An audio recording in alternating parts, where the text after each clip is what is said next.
time. He does this every day, man. Why are you unbanning him? Just keep him I don't banned, know, bro. bro. Man.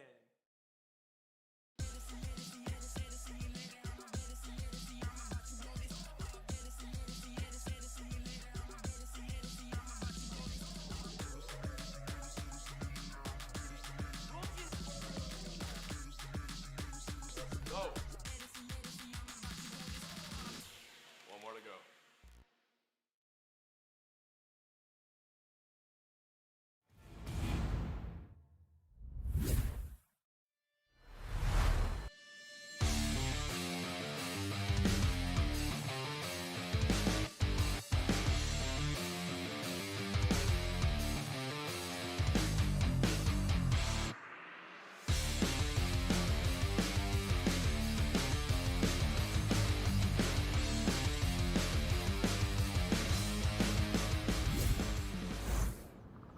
Welcome, everybody, to the Onward VR Master League Season 12, Week 7. My name is Nightfire with 2 E's. I am joined by my co-caster, the Sky Joker, for this afternoon's, this evening's, tonight's Venue's Horizon Showcase. Sky, how are you feeling today? This is going to be an exciting matchup. Oh, yeah, and I'm super excited to be here. Glad I was able to make it despite, other plans going awry. But we are here to experience some of the best Onward action that we have to offer. Yeah, for those of the folks that are really out there tracking all of the action and keeping aware of when games are going to be live, Sky, on and off, but glad to have you here for the co-cast. Should be a great matchup between two teams competing to climb up that ladder. Right now, sort of at the middle of the pack, as Friendly Fire is a gold team, Gladiators silver. And I anticipate a very good, solid, competitive back and forth here today. And for those that are tuning in and wondering what they're tuning into, this is Onward. It is the 5 versus 5 military simulator. The objective is to search and destroy the objective that is placed on the map. One team defends, the other team attacks. In this case, Friendly Fire will be attacking first, but we rotate. We'll get more into that once we get into the action. Friendly Fire is home team, Gladiator is away. The home team gets to ban a map first. The away team then bans their map. And these bans come out of a total of 8 available maps. The map pool rotates throughout the course of a season. And so we're into the second week of our new map pool that has just sort of rotated in for a total of a 15-week season. So we'll have another fresh set of maps coming into the competitive scene in 3 weeks' time. It's very exciting. It adds a lot of variety to the league itself, but teams get to ban, so let's get into these pick bans, Sky, as they really do tell us a lot about what these teams are sort of planning for. Looking at Friendly Fire, they ban the Subway. I think I have the wrong bans up. They ban Tanker. No, they ban Subway, and Gladiators ban Tanker.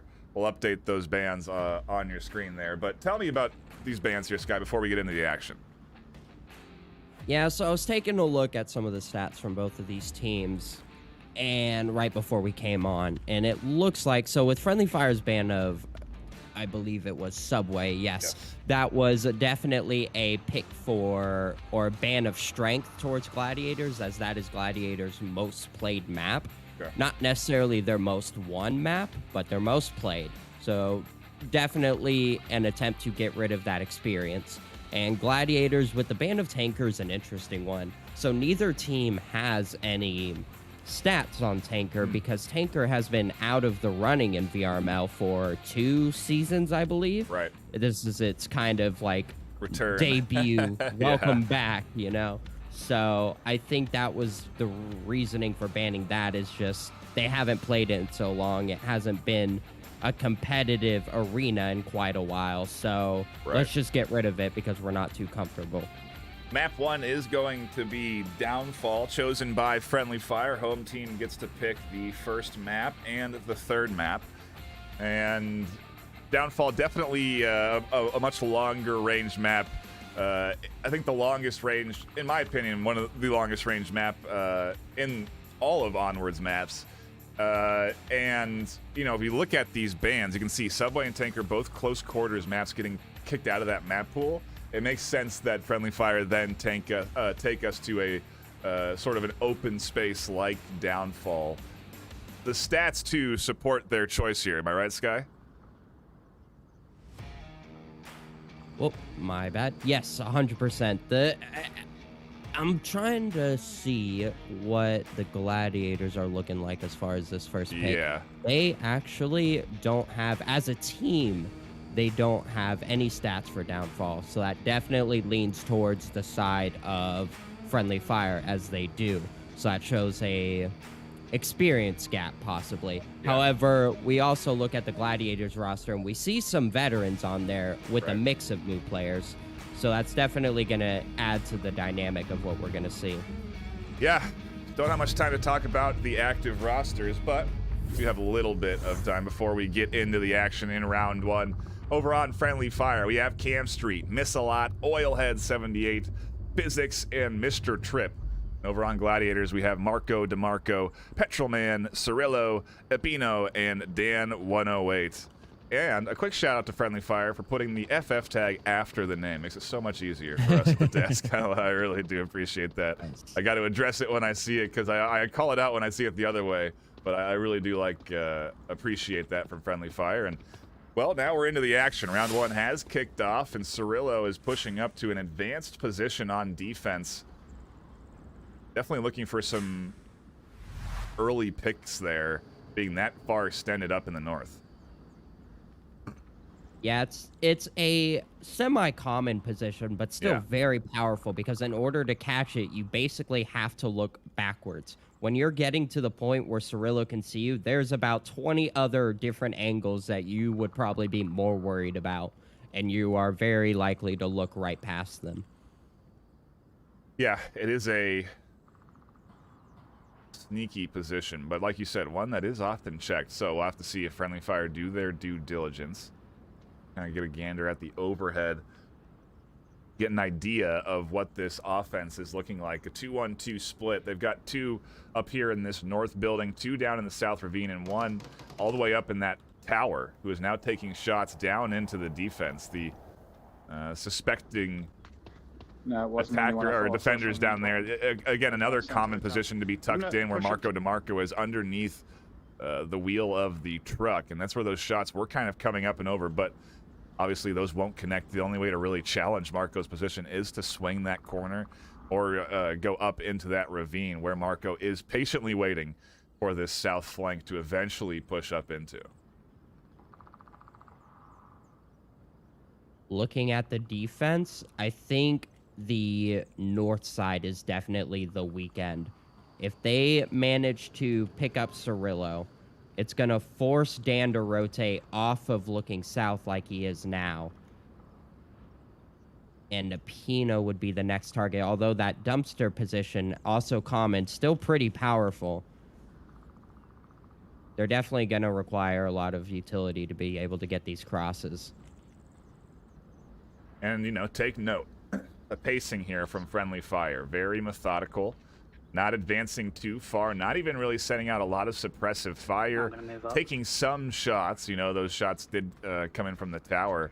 But since then, it's been a very...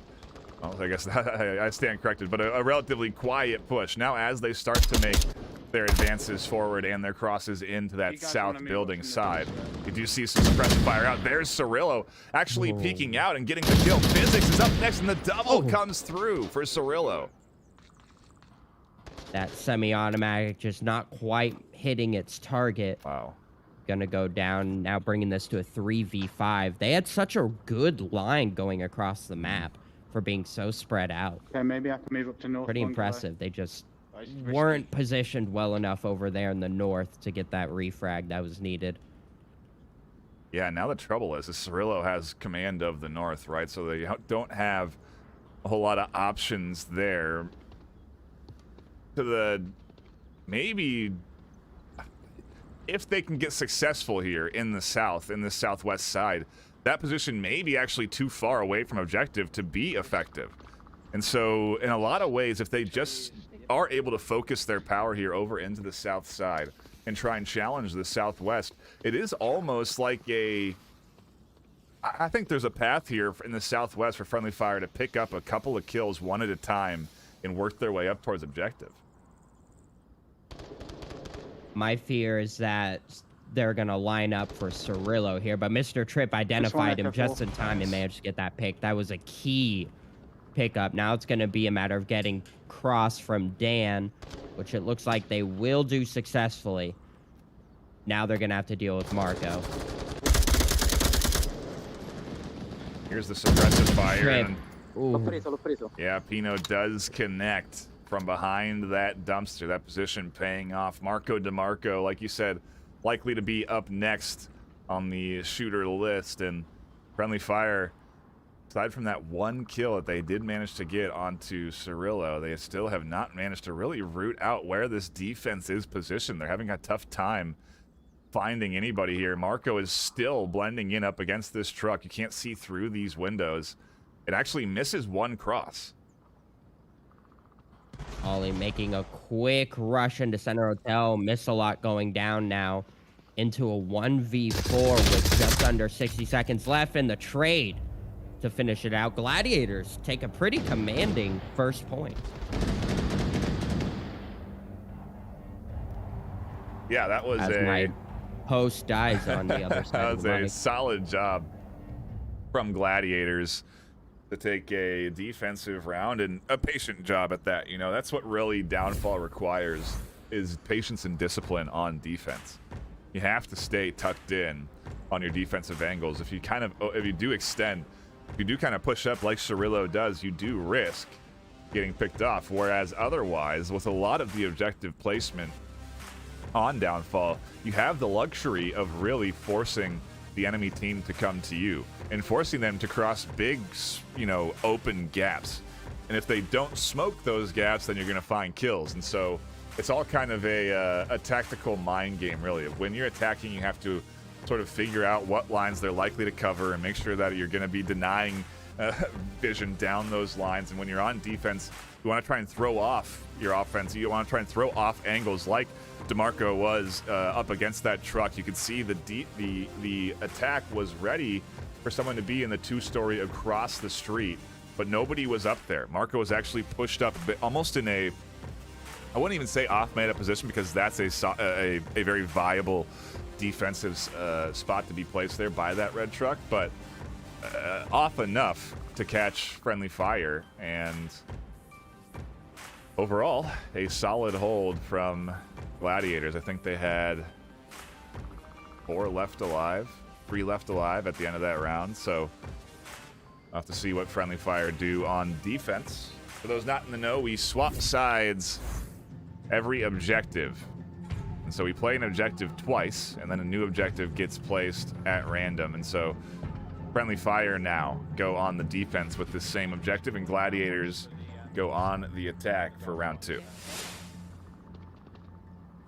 Downfall is just such a rough choice for any team, because if you get a patient defense like we saw out of Gladiators, it's just so tough to win that required Martok round. Wow, an early angle from Cirillo off that hill. A very early 5v4 now. Gonna give Gladiators a bit of an upper hand. Some more shots, not quite landing this time. Cirillo trying to hunt for that cross out over into the east, but cannot connect through the awning of the tent there. And a good start nonetheless. Cirillo like you really said, proving to be the wild card yeah, for Gladiators. yeah. Looking at the KD feed there, 3-1 off of that last kill there, 2-1 off of the first round. Interesting noting that they're using that ACOG as well, at least on the gun they have now. And there's a nice kill back. Mr. Tripp able to connect on to the Petrolman. It's a very heavy south push with a little bit in the center. Gladiators investing a lot in grouping together. Might prove a little bit more powerful than Friendly Fire's more spread out approach. This is a risky swing from Mr. Tripp to challenge the open doors like that onto Cirillo and find the kill is big. And they don't think they have that kill, so there is not now an accurate kill count for the Friendly Fire team, which can kind of throw you off strategically wise, but either way, it is a 4-3 advantage for FF. I'd rather think there are more players than think there are less. Yeah. That's for sure. True. Better to be playing cautiously than aggressive when you're not supposed to be, but Pino is sort of waiting for that aggression to peek its head. I don't think Mr. Tripp is going to be challenging up through those stairs, but it's a smart assumption to be making because they heard shots from the bottom floor where you would go up the stairs to get up to that stairwell. Marco almost connects him. Shots trading across the map here. Physics trying to connect in the south. Trip up through the center. Everybody on the hunt. Yeah, Dan just having to heal, taking a little bit of fire. He was peeking off the side. Couldn't quite make out Physics' position. That's a very off-meta building to be in. Hitting, but he's poking around for most objectives. Yeah, it really is. Usually you're in the building behind it or the building in front, not that one in the middle.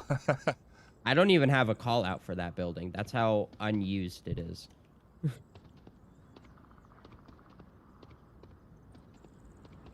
Be like maybe a bungalow. Yeah, and I mean, I think it goes unused because it does have somewhat limited coverage of the objective. You have to kind of commit out of the building to really have a good eye on the OBJ, and whereas the other two, you can at least check back to the objective side. You cannot do that in Physics position. Oh, I suppose you can check the window behind, but again, you are almost denying yourself that line of sight onto the objective by going into this building. So we'll have to see what the attack looks like from Gladiators. There's only 3 left, so they have to sort of reconnect here, and you do see that rotation in the south. Does seem to be coming There's a bit of a hole here. Just a little bit. If Marco comes around north, I guess Missalot has adjusted a little bit. Comes around north, up through the helicopter. They'd have to distract Mr. Tripp. But if they get Mr. Tripp distracted, and Marco manages to go through look center, at that smoke. Oh, wow. That is right But where that's you gonna want grab it. Tripp's attention. That Yeah, over that's there. true. Another smoke. Oh, right on top of the other one. Not really any extra Yeah. coverage there. You're looking there to sort of stack them, line them up, but pretty dang close. Those are, I mean, a great attempt on the smoke throws. One of them is still good, and we'll have to see what the Marco's route is. This route certainly could lead to their demise. Missalot and Cam Street here can easily swing and defend this. Yeah, DeMarco chose the wrong way. If he had gone center as a Pino breaches Mr. Tripp's building and distracts him, oh, that would have been perfect. But hindsight 2020, Cam Street peeks out just in time to find a Marco coming around the corner. That's going to shut down the approach, and now into a 2v4 with 60 seconds. Yeah, they're going to have to start to move. You see Dan working their way up off of that backside. It's almost like Dan's path. They have a straight line into the objective building, really. Again, Mr. Tripp is there, but if a Pino can find this kill, it's going to be massive. Mr. Tripp is distracted by the stairs, and Dan is just a little off on the backside. They are going to trade. And so now there is sort of an open lane, albeit a strange one, for Dan 108 to work through with 30 seconds left. Yeah, Dan needs to get up and go, which looks like he's going to do. goes. And yeah, Here it is goes. a straight run. Oh, he gives away the push. An object behind the tree captures his attention, thinking it's an enemy. There's and no that's gonna give coverage away his here. rush. But yeah, they're not rotating. Oh, and Dan but he just go doesn't opt to go in the inside. building. Wow, there's a free Oh, entryway man. there into the building. You would challenge Cam in the windows and have yourself a uncontested cap, albeit with 9 seconds left. It would have been close. And a great attempt from from Gladiators there to push themselves up. Well, maybe 3-0, but FF do hold on, and Downfall kicks this series off with a bit of a spicy start, 1-1. Yeah, Friendly Fire is definitely going to be looking back at that and possibly making some changes. Just a couple differences and choices Yeah. could have completely changed that round. Wow. But now we move on to the next objective. Friendly Fire once again need to win a Marsoc round in order to hold on to their map choice here. Hey, a quick shout out to everyone that is tuning in. We do appreciate you, whether you're on Facebook, Twitch, YouTube, or Horizon Venues. If you don't know what Horizon Venues is, it's an application you can go ahead and download on your Quest and Quest 2 for free and watch these games in a movie theater arena-like space with a bunch of other people that also enjoy watching these games. I highly recommend you go check the app out. Again, free on your Quest or Quest 2. You just got to search Horizon Venues. I believe it's still Horizon Venues Beta. But it's a preferred way of watching these games for a lot of folks. I can tell you that for sure. So do check it out if you have the opportunity. Otherwise, we do appreciate you hanging out and partaking in chat. And I do see a few folks from the respective teams. You know, one thing we didn't talk much about, Sky, is these teams do have full 8-player rosters, right? And that allows them to bring in subs and to field a team when maybe some players can't make a match at a certain time. You know, having that full 8, I think, is so important. It just makes running an overall team, I think, easier, despite, you know, having to choose only 5. You do have more options. You can maybe bring in a sub for a certain map where they're an expert on, you know, whatever, close quarters, whatever the map is. And we do see teams utilize subs in that manner as well, even at the highest level. So a shout out to the folks that couldn't make their matchup today but are still hanging out in chat. We do appreciate you. I know we haven't got a cast of your squads this season yet, but here we are, live on Twitch, Facebook, YouTube, and Horizon Venues. Back into the action we go, Sky, round number 3. We had a brief tech pause there as we had a disconnect, but we are back into it. And like you said, we switch objectives now, and we're off to a crazy one. Mr. Tripp's going to get out some kills right away. -1, Echo 4. Nice early pickup there. Again, gonna put the hands into the offense here. But it's only a down. Could be a revive if they don't hold that angle. Yeah. Does seem like Mr. Tripp would be pretty dedicated here. Considering this position, it's still at your spawn, and I don't believe Mr. Tripp is going to be reconnecting with the rest of the squad for the push. I imagine, actually, that they'll stay here until the entire team either gets to the objective or dies, because this is a very solid Overwatch position. And I'll stand corrected. I'm just got comms there that it is going to be a rotation here for Mr. Tripp now, and so maybe an opportunity for the res.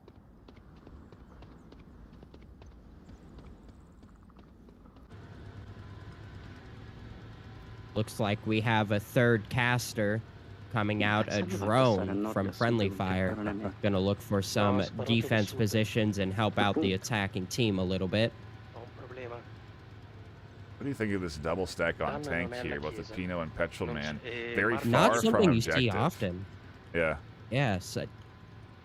One wild card there is usually used as kind of a delay tactic to keep the offense from pushing too quick. But putting 2 out here, that's a lot of resources to put in a position that can't see the objective and can't really rotate to it. I mean, maybe it's a reaction off of the spawn. You know, they heard shots right away in the South Ravine, and maybe they're gambling on the fact that Friendly Fire are going to push from this South Ravine side. And if that's the case, this gamble could very well pay off, because it is looking like a heavy South Ravine stacked push. Now, of course, they can easily rotate around that ravine and push up through the center, and it's only going to take a matter of maybe 30 seconds, 45 seconds. So a rotation could very much come into effect after they've sort of looked for picks and established a good control over the objective space. But either way, it all seems to be about the timing here, as we do have to keep attention to that other attacker way over in the north. Who is that up there? Mr. Tripp? Yes, it is. Yeah, Mr. Tripp trying to keep Marco from making his rotation for the revive.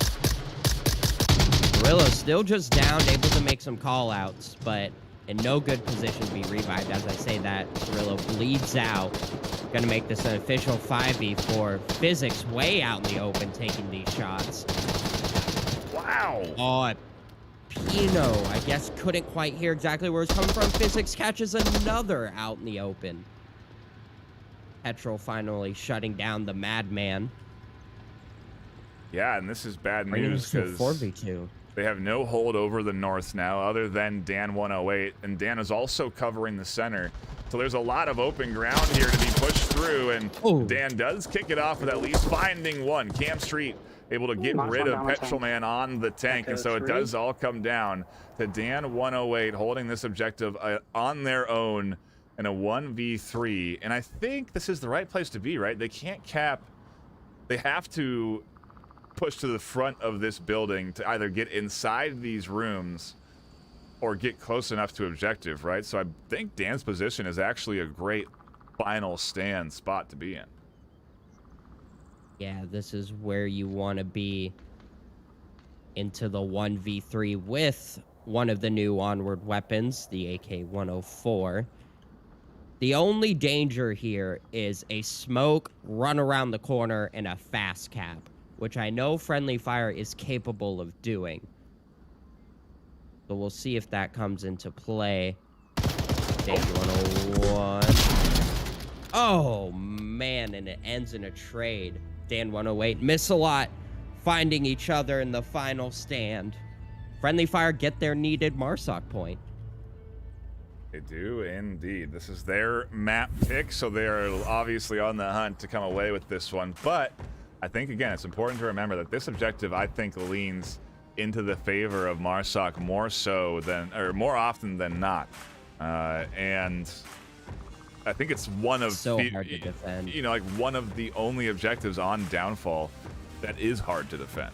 You know, I feel like every other objective, while challenging if attacked properly, you know, there is meta defensive strategies that if you stay disciplined and tucked into, you'll find success more often than not. And so, again, and you know, while Friendly Fire have got the MARSOC round, now they have the challenge of going up on defense, and Gladiators could potentially get their MARSOC round here. We could stay 2-2, and in which case that would not be ideal for Friendly Fire. They cannot continue to trade rounds like this. Otherwise, Gladiators will eventually, or could eventually, come out on top. They could have a Volk round in their hands when it comes down to 3-3, which again, you know, I would say at least provides a bit of an advantage. But, you know, some teams are really good at attacking on this map, Sky. I mean, there are plenty of great attack strategies as well. Yeah, Downfall definitely leads to patient, methodical, and sniper prowess.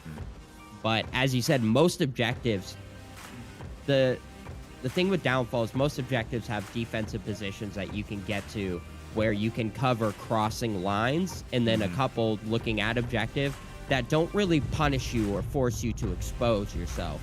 With this objective in particular, there's a couple positions you can get to easily that'll watch the objective, but any other position you want that'll cut off across, it's so risky to get to. And even while you're in it, you're exposing yourself to multiple places. So, yes, for that reason, I believe this objective definitely leans towards the MARSOC, especially with these early lines that you can get with Marco. Downing from the same position, miss a lot. The counter aggression coming in here. Mr. Trips trying to fly up over the top of Pino. Shuts that down. Everybody's getting into the action as Friendly Fire trying to throw a curveball up at Gladiators on defense. It does not work out for them as Gladiators have 5 left alive. And, well, they, I suppose, did get Camp Street into the objective building. They also got Ali that is in a position meta but hard to dig out. But without any support from his backside, it's definitely going to be an easy to storm building if they identify he's in there. Well, oh, he does actually have backup now that I is. look. Physics way out there. Can barely even see him on the map. They are off the map. Well, the overhead. Obviously not off the map in terms of bounds there, but yeah, they do have that back coverage prone here with a little bit of a ledge to deny vision as well, and so definitely could be a powerful element in the defense. Ultimately, right up the middle, is going to be, I think, the most effective play. Either that or, yeah, I would say come from the north, but Physics has just a great coverage here up on this hill. It's just so far away. I mean, Yeah. with the amount of defenders they've lost, I don't think that position's viable anymore. Understood. You have to, if you're in this spot, you have to be ready to punch in the counter code. If you're on defense and you suspect someone's going to cap, you can prevent them from capping and give up 1 point to the enemy. It's never So in the used. newest versions, you actually can't do it from far away anymore across map. You actually have to be within capping radius now. And with how much Cam Street is peaking, letting himself get down like that, Physics is not in a good spot. That is no longer a defended objective. Especially up through the center, it can be attacked. Ollie does still have vision, and Cam Street is down, so they can still radio in information that they are seeing. And so maybe they can identify some of these rotations, then can sort of point out to Ollie and Physics the problem. And to your point, Physics has maybe recognized that they cannot stay up on that hilltop, and they are now pushing up to the objective, throwing utility. Maybe they'll run into that south flank from Dan 108.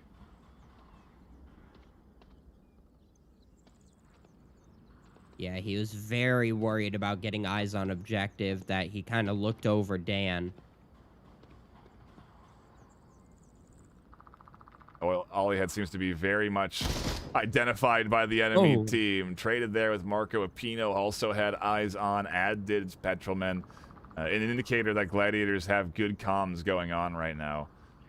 Physics is going to try to get in there with Cam Street and does get past the bullets. Should be able to get the res here, and yes, we're back to 2 for friendly fire. I'll make it 1.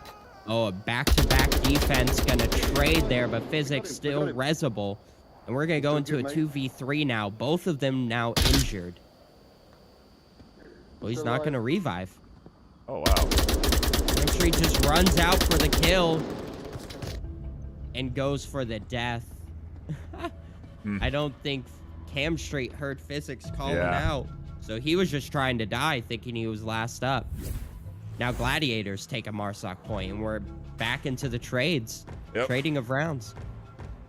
Yep.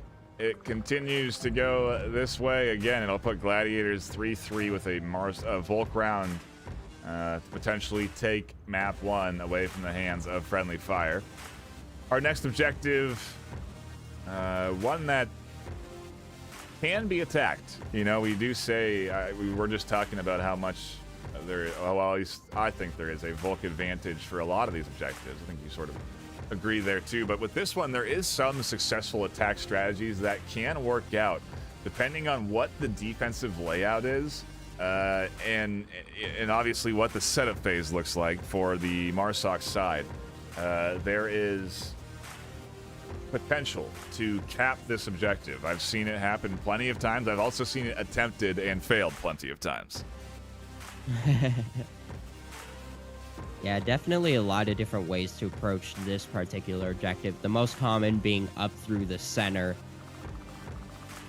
It's a lot of crossing to deal with, a lot of long peaks from the South Valley and the Marsoc Twins buildings.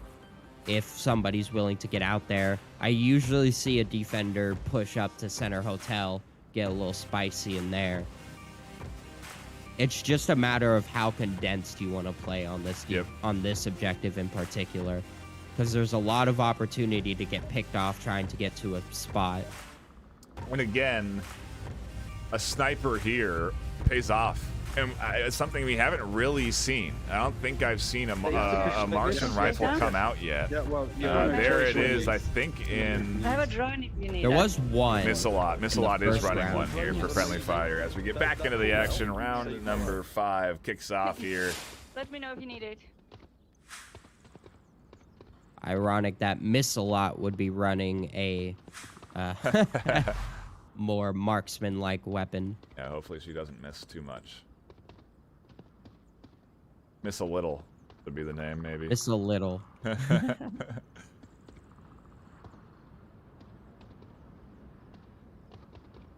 is running what, in my opinion, is the best sounding gun in the game. Yeah, I saw no one cross. MK, I believe, 17.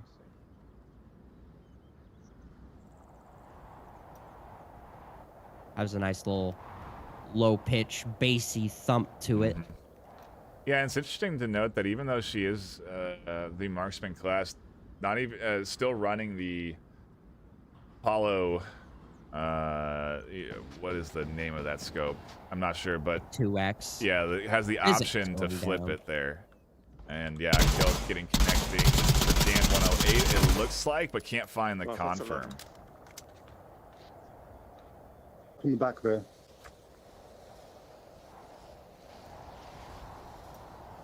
Copy that. However, this does cost utility. So while 2 smoke grenades could have been used for the push, they now have to be utilized to try and get Ollie and Missalot somehow over to Physics' side. That smoke goes too far now. Another smoke coming out here. A lot of utility getting used to try and go and get Physics. And if they don't even get Physics, oh, a nut. Wow. It's going to cost them.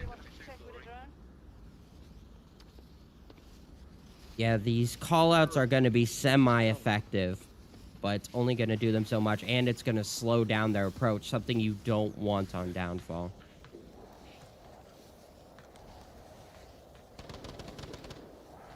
Oh, nice. What a... Okay. Used 4 smokes.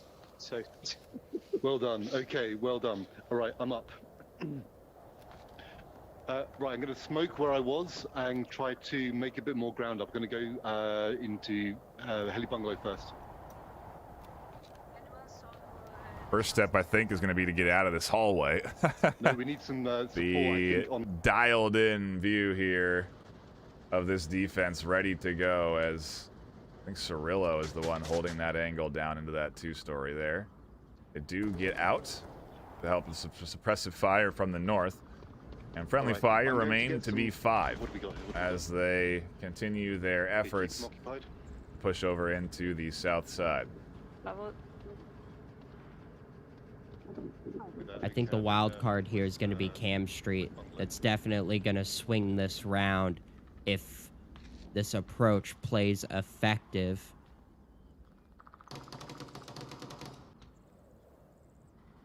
I mean, if Cam Street continues the ravine swing, there's nobody looking backwards.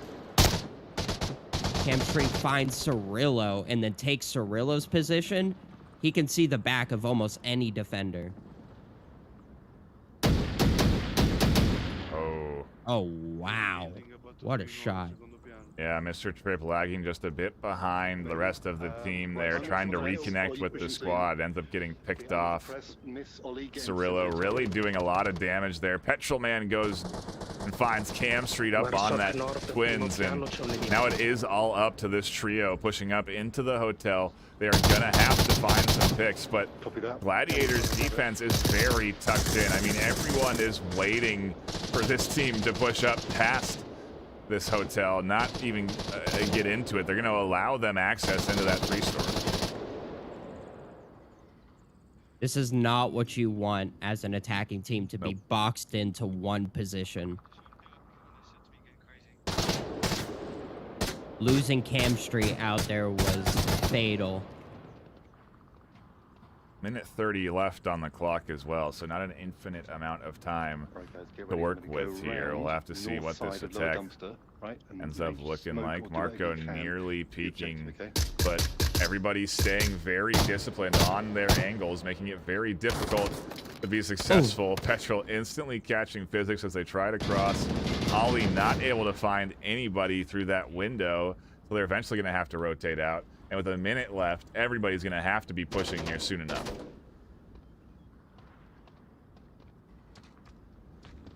Back and forth utility. Lots of comms coming out, but just not enough to get out of this predicament. 50 seconds. Do they have any 5v2. smoke on them? Well, yeah, they used 4 to get the res, so a lot of utility gone now for friendly fire. This is when that decision to get that res is impacting them, it almost feels like it would be more worth it to have not gone for that res and just utilize the smokes now. But either way, we are into this 5v2. Missalot trying to push up as Epino catches out Olliehead. Missalot is going to be able to get past a couple of the defenders, but eventually goes down. Nades, frags, everything was coming over the wall. Gladiators take their defensive round with 5 alive and go up 3-2. Oh man, typical downfall. Yeah, I mean, if you're Back and forth. If you're friendly fire right now, that's certainly a bit concerning. You have to put up a good defensive round here to obviously stay in it. But Gladiators displaying some very disciplined defensive strategies here on Downfall on several of these maps, and that one was a very nice layout that really ended up preventing everything that friendly fire was trying to do. And, you know, you have to sort of keep that in mind, thinking, well, what's going to happen in our next objective? You know, are they going to be as prepared where we go next, if we can even take it to 3-3? So, you know, now that bulk trading process not looking too great for friendly fire. And obviously they have their backs against the wall now. If Gladiators can take a Marsoc round here, it is a map win into the hands of Gladiators. They take friendly fire's map pick, and then they get to choose map 2.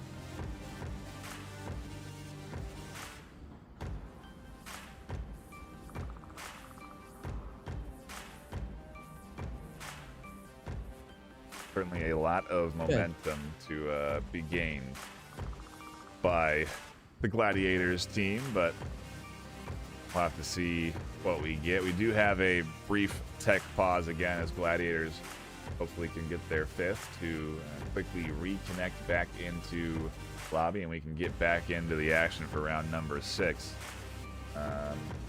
While we have this pause, it's a great time to shout out our sponsors. For those that don't know, at the end of the regular season, we take the top 8 teams in the ladder and pitch them off against each other in a tournament where the champion of a season is decided. First, second, and third take away good chunks of a prize pool that is ever growing, now over $7,000 in cash and hardware. That prize pool comes from our sponsors. Those sponsors are ProTube VR, provides a great stock to stabilize your aim in-game. VR Cover, provide very comfortable face covering for your headsets, cushions, all sorts of,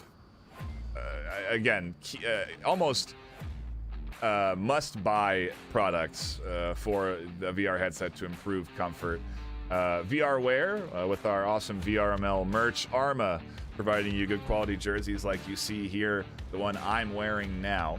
VRML supporting the cause, contributing to that prize pool. HyperX supporting our broadcast team with the HyperX Quadcast S headsets, and as well as providing and contributing prizing to that prize pool with, I believe, oh gosh, I'm blanking on the type of headset, but really nice, good quality headphones that champions can end up winning, and a variety of different prizes for second and third there. And last but not least, Border Foods, one of our newer additions to that sponsor list. If you want to learn more about that relationship, you can head on over to borderfoods.com/VRML. They are one of the largest Taco Bell franchises in the Midwest, and it is one of the first sort of sponsorships of us branching out of the regular VR product space. So I do encourage you to go check that out and take a look at Border Foods and what they do as a company. With that, though, we are still waiting for the 5th, so maybe a time to also remind you that this is being broadcast to Horizon venues. You can check this game out live now in a arena-like space with a bunch of other folks. It's called Horizon Venues. You can find it on their Quest or Quest 2 on the App Store for free. We recommend go check that out. I'm going to have to take a look here. I wonder if this is a... Let's not forget the biggest selling point of Horizon Venues, being able to throw confetti at each other when you get excited. That was my favorite thing when I was in there. Yep. Yeah, it's got a lot of cool little social elements like that. You can high five and make friends, you know, in that lobby. What's Yeah. really cool now, you know, is you can utilize all of these elements of the quest to make it such a seamless process. So if you meet someone you have been having a good time watching the games with in venues, you can friend request them, invite them to your party, go play Onward on the quest too. You know, the options are there. So I do recommend, you know, utilizing that functionality if you have been making friends in that Horizon venue space. Oh, and this is interesting. Maybe I wonder if it's now, if it was a tech issue or if this is a tactical sub. But we are seeing Ki Ma brought in here for Gladiators. And I presume that's one on their active roster, yes? Yes, that is correct. So they are dipping into their 3 extra reserves, or I suppose subs, really. Players that are now live in game. Ki Ma has been brought in for round number 6. What do you think that is? Maybe a quick capper? You know, it's like either that or it's just simply a technical issue and they had to sub in and bring in a 5th here. -1 Villa spawn. But either way, they are back down to 4 quickly.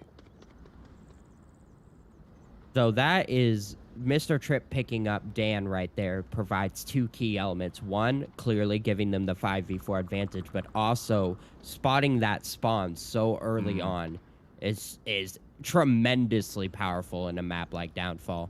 Because now you can choose where to adjust your defense in order to compensate, if you want to adjust at all. Yeah, for those that don't know, the spawn point of the attacking team is randomized among several different locations. And so once identified, it gives information to the defensive team in terms of where they can expect enemies to be pushing from.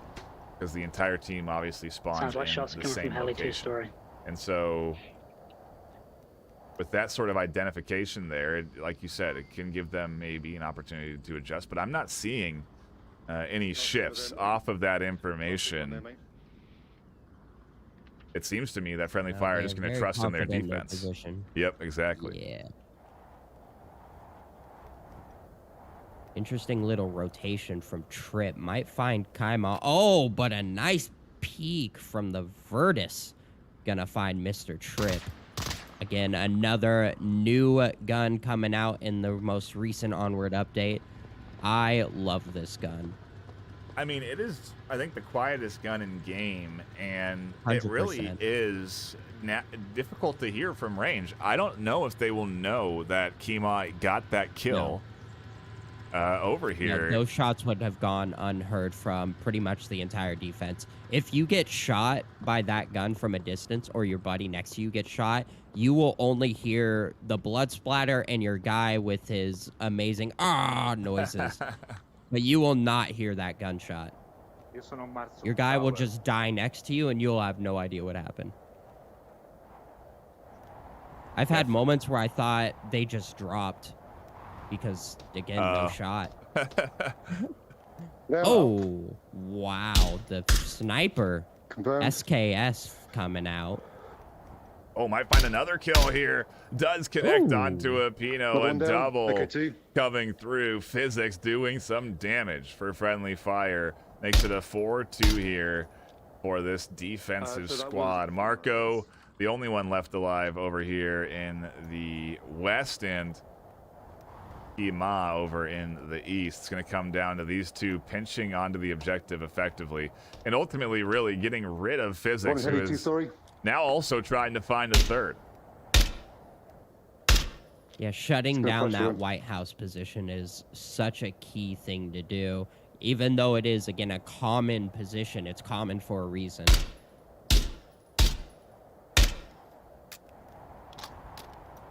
2.5 minutes left. Marco doesn't have a whole lot of time to be making a rotation like this, even though it is necessary. Yeah, they just cannot commit to that east side, the west side. They are going to try and maybe reconnect with Ki Ma over in that two twins, or they'll be up through the center, which is not it says equally challenging to push up from with where physics is there inside that White House. So any of these rotations here could be challenged by that sniper. It's just a matter of onward timing, really, and if Marco can manage to cross while physics is instead holding the angle they're holding now.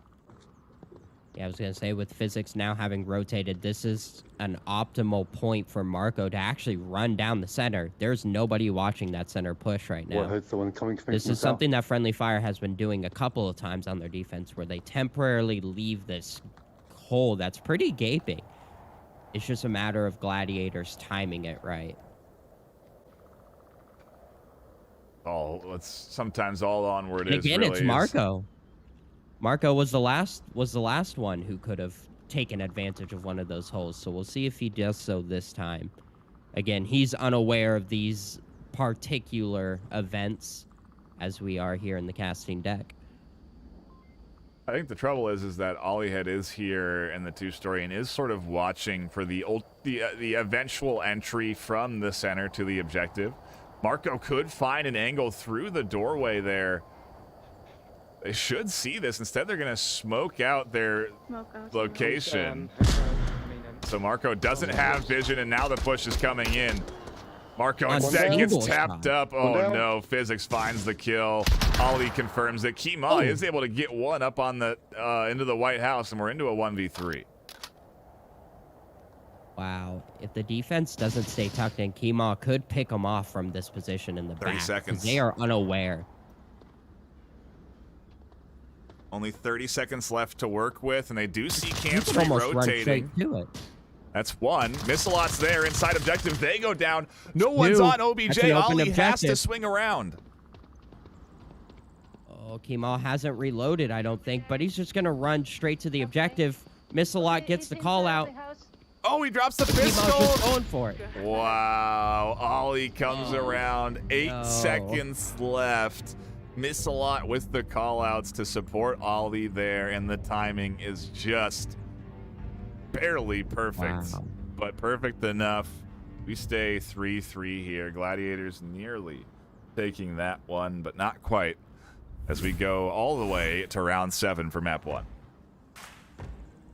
So many different variables there. If Missilot hadn't been downed and full killed, that could have been a cap. If Kima had, instead of pulling out tablet, recognized the callouts and the crash, waited and for the kill, I mean, that could have gone a whole different way.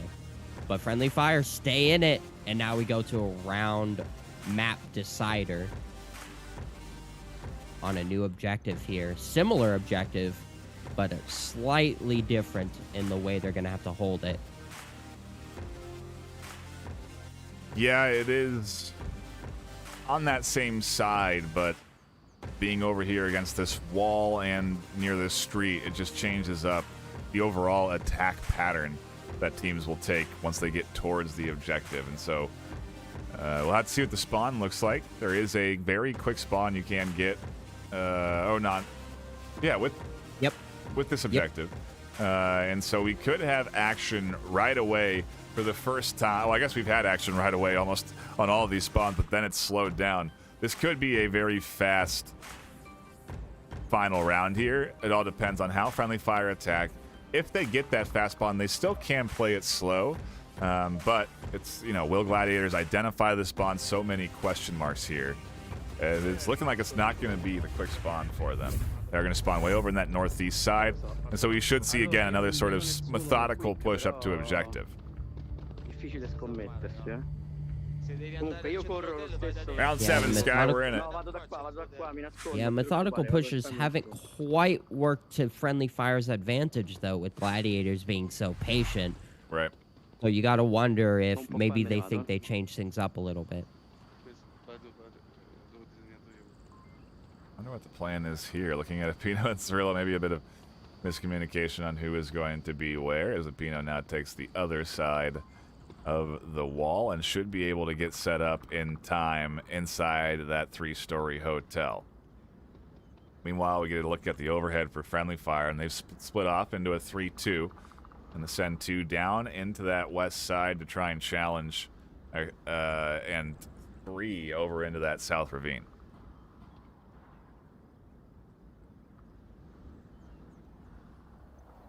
getting up here, and Marsoc Twins is super powerful, but Petrol's actually dialed in on that area. Ooh. Oh, wow. What an M203 to down Petrol, and then the confirm MK shot. Fucking dickhead.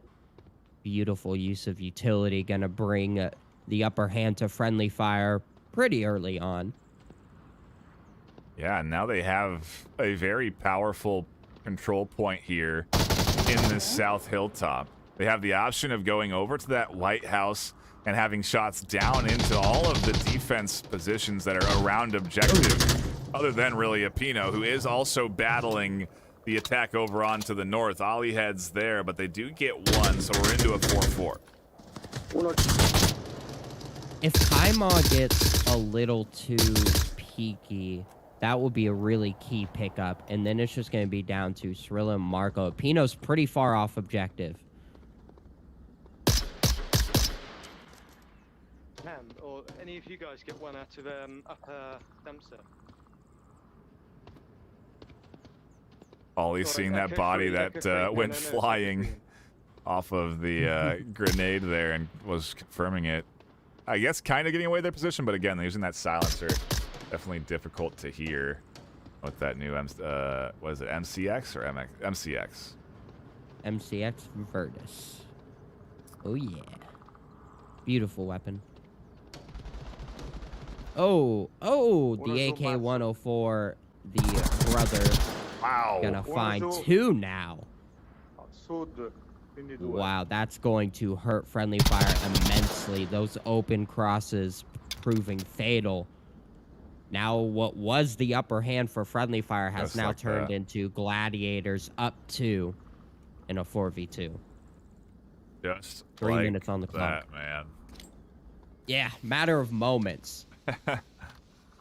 Friendly fire looking good, had to set up the right idea, but then just the push up into the White House ends up costing them. And now it's going to come down to Ollie and Cam trying to work together on the pinch. And Ollie will be into a fight here. Apino's tucked into the back corner, and not even a trade. Ollie goes down. Gladiators still have 4.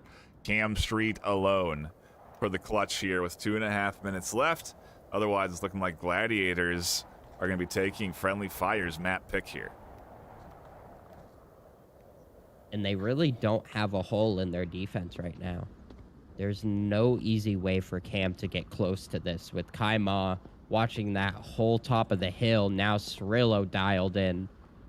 And then Marco in the objective building where you can actually cap from. Apino kind of napping around in the center hotel, looking around. Yeah, there's no easy approach here. It's going to be a matter of Cam Street make use of all these rotations and get some things. Running a drum mag and no foregrip, it's going to be really hard to get any of these shots. Yeah, them and Kaima trading at distance, but Cam Street can't connect. Like you said, hard to stabilize those shots from a distance. So they are going to try and close the gap, it seems. Maybe pop up from the ravine. But with 1:26 seconds left, they don't have a lot of time to do this. They do have to really commit to speed more than anything. This is definitely the right rotation compared to any of his options. Ooh. Oh, a nice headshot. Very well aimed. Now looking for another. He took the shots and he's just waiting for somebody to rotate off of them. Cirillo makes the attempt to. Marco also looking for the kill. Cam Street. So many. Wow. Pushed way up to the top of the hill, exposing a lot of his body. Gonna give Marco a pretty easy shot. Gladiators take map number 1 of the series. They take map number 1 and the map pick away from friendly fire. Now Gladiators get to choose where we go for map number 2. And while they certainly did perform well on the range, I wonder if we're going to get a little bit of a shift. I mean, there isn't that many... I think Hook. Okay. There isn't that many long-range maps available, and Hook is a bit of a mix. You know, while it does seem very small and has very fast rounds depending on the objective placement.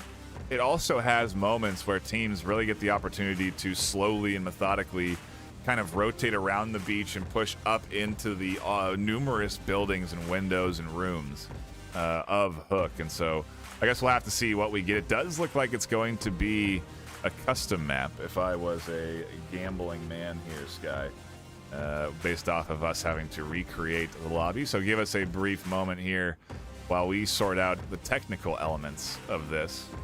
For now, though, a pretty dang good back and forth, Sky. Both Friendly Fire and Gladiators coming in here today to play a very competitive series. Yeah, this definitely has not disappointed us yet. Not in the slightest. Still not sure where we're headed either for map number 2.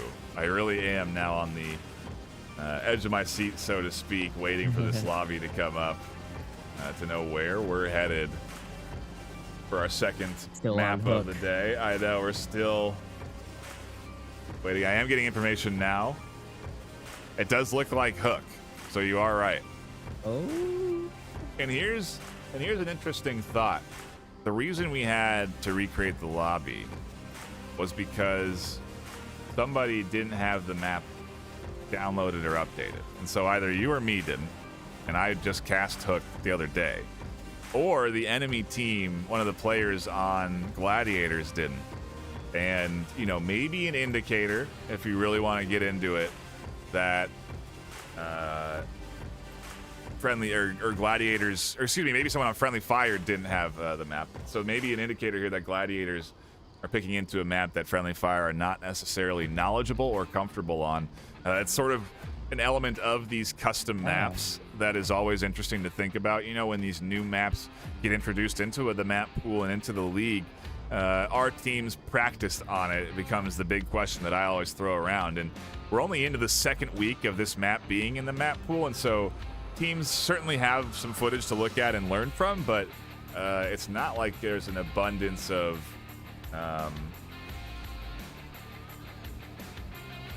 you know, information to pull from here on a map like this, where even as Tanker, you know, it does have history in the league. You know, teams have played Tanker plenty in the past. It just hasn't been in the season in a while, and so there are new elements to Tanker. There's plenty of changes, really, to what Tanker used to be, but still there is some familiarity there, and so we'll have to see what we get here for Hook. We are still waiting for that lobby to get put up, but that's where we are going to be taken. And I mean, what are your, when you think about Hook, Sky, what comes to mind? Do you feel close quarters? Do you feel long range? So it's close quarters in the final moments for sure. A lot of the objectives are surroundable, and they have a lot of courtyards that you have to push into. That does have a few early lines you can get. It's almost like a bazaar. I think of bazaar when I think of the Hook, because again, you can grab some early lines to look across map, but it's mostly they have to push into this small little cluster of buildings or this small little courtyard area.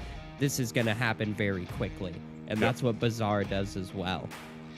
Yeah, it definitely has the vibe of, I agree, of quarantine, but yeah, Bazaar may be a better comparison, because it also has all these very, almost more so tight angles that you have to push through, different buildings, different stories, first, second, really. I don't think there's a third story you can push up to, but there is obviously different levels across the map, but still a very interesting map to be getting into here today, and we are finally popping into this lobby here, so we can put up that map number 2 is going to be the Hook.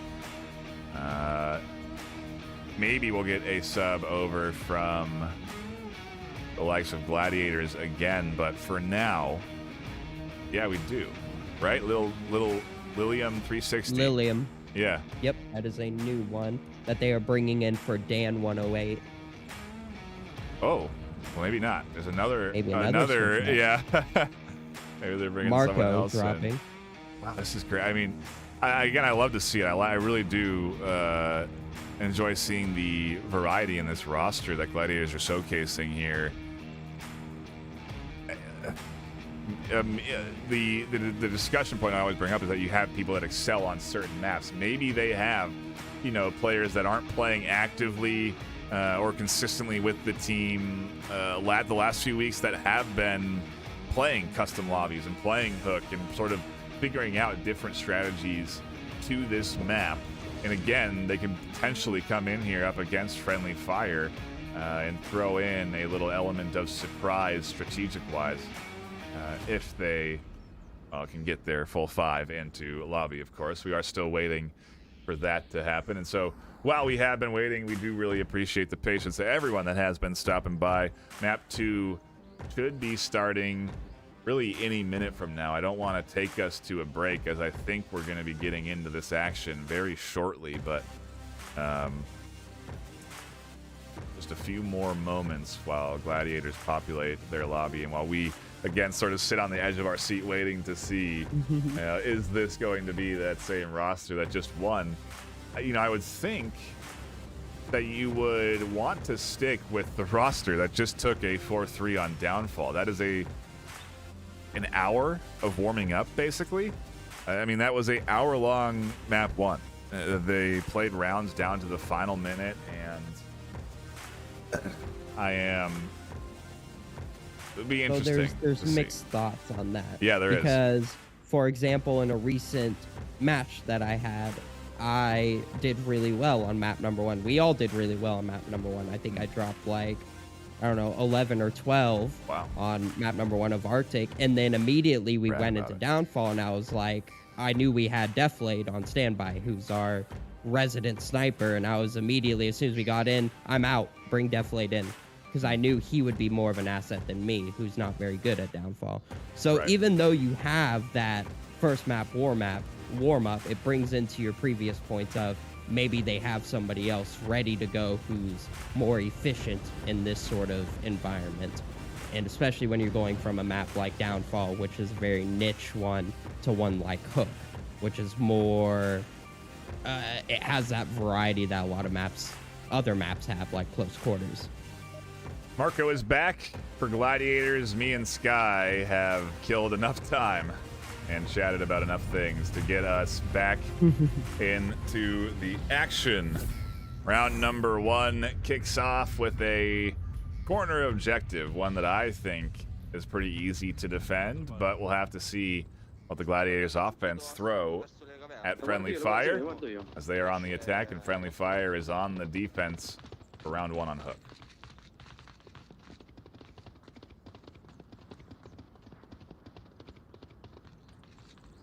Very quick to push up into these positions, which are very powerful. They're going to need those early lines to pick off the defense, but the defense ready for that peak. Gonna down 1. Should be able to get that res, though. Yeah, definitely. The defense are very confined in this quarter.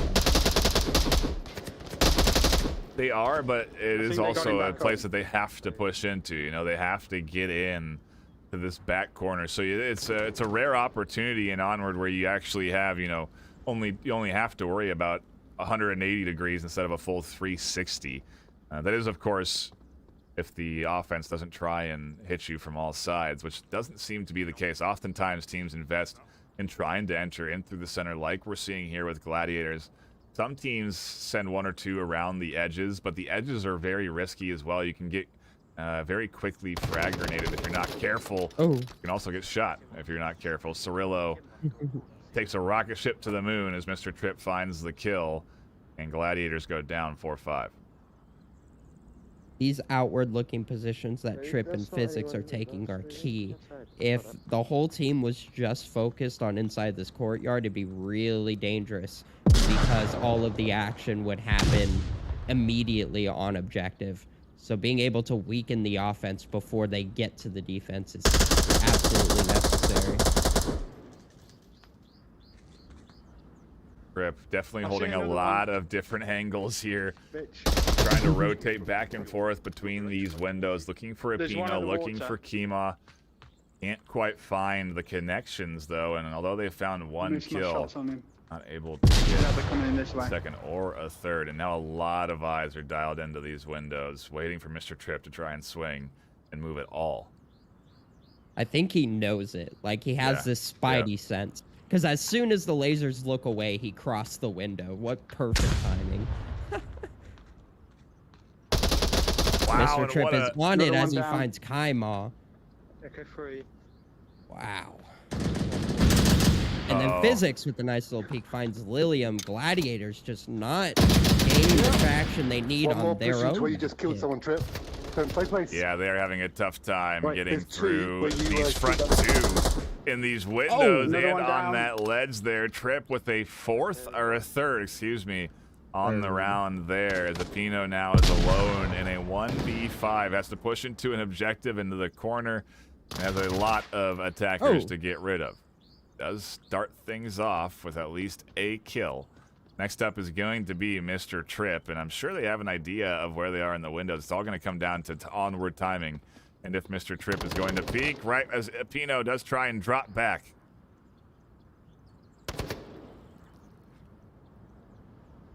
So close, but not quite able to find the final shots. Oh, they ran out of ammo, that's why. Pistol shots. Wow, so Apino saved by the limited ammo pouch of Mr. Tripp there in that two-story. And now can rotate all the way over to the north side and try and push up from that angle, which I think would have been the safer entry point from the get-go, really. No one seems to have eyes over on this entire north lane. They can simply walk up the street, uncontested, all the way to objective. Be up to Cam Street, who's in a pretty effective ambush location. Yeah. He can go pick up. Honestly, if they manage to pick up Cam with that Virtus, with how quiet it is, that would almost be like a ninja kill, a knife kill, and could open up the objective for them. You know, finds Tripp, though, as he approaches from the center instead. Yeah, now they're almost trapped in this corner. Ollie very much wary of somebody shooting there. So this exit is not going to be Find a free Pino. or easy. Ooh. Ollie catches the kill. Friendly fire. Maybe trying to do a bit of a reversal here on Gladiators as they take the lead 1-0. And maybe we'll get down to 3-3 with friendly fire on the Volk side. Of course, this map a little bit crazier than Downfall, so I'll reserve that judgment until we we get closer to that point, that score line. But either way, they start off with a 1-0 lead, and that is exactly what you need off of just barely losing Downfall 3-4. 100%, because of how close they kept it in Downfall. Every point matters. So because of that closeness, Friendly Fire, they still have a very good chance. And it was only map 1 out of 3. So we could be in for a long haul here. We could Both indeed. of these teams, neither of which have a clear strength against the other. Makes me wonder what our third map could look like if we get to that map 3 decider. We obviously will still play out the third map, regardless of if Gladiators win this second map or not. Like you say, Sky, the rounds won matter, and that includes that third map. So we always play it out. So regardless, you'll see 3 maps of Onward action here today for those that are tuning in and not in the know. And if you are new, we do appreciate you. Please hit that follow button wherever you are, whether it's a follow button, a subscribe button, whatever it is. Do it so that you can come back next weekend. These broadcasts occur regularly right here on Horizon Venues, Twitch, Facebook, and YouTube at 6 p.m. PST Saturday and 12 p.m. PST Sunday. If you want to catch us, then you can. We are taking a break next week, so there won't be any action on the weekend next week. Maybe we'll throw some reruns, who knows. But we'll be coming back shortly after, and you can be sure to return when we come in with week 8 of the regular season. Still a lot of season 12 left, And a lot of this series left as we get back into it. Round 2 kicks off. We have a 4-1 split here. One thing I really like about the way Friendly Fire plays is all of their communications. They are constantly talking to one another, and that is such a key element in a game like Onward. Cirillo here watching the north side, making sure that it's covered.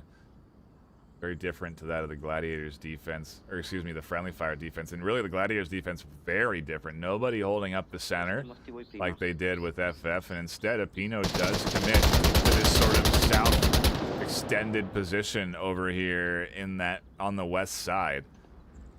Almost catches out Camstreet, and I think is positioned here to catch out the rotation from the beach that both Mr. Tripp and it seems Missalot are on now.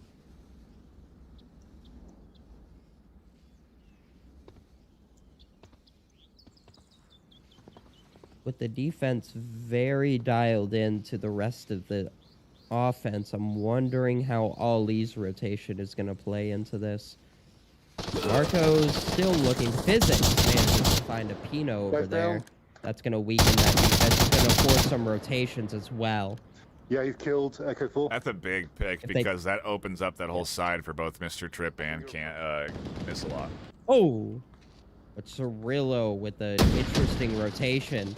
Gonna find Ali sneaking around. That's going to weaken Friendly Fire's approach, as they are now all coming in from the same general direction. Look at this. Camstreet getting risky here on the roof. Very out in the open, and Cirillo is gonna swing around and find that kill. Completely out. Mr. Tripp getting danger close here. The C4 gonna down him. And now his body's being watched by Kaimov from a long angle. Gets confirmed by the 104. Down into another 2v4 Physics and Missalot. Cirillo managing to bring this now down to a 1v4. Missalot a little out of sync with the rest of the team. Yeah, but what a great defense from Gladiators. They came very prepared here with some interesting and unique setups. You know, in particular, the C4 placement, watching this small crack.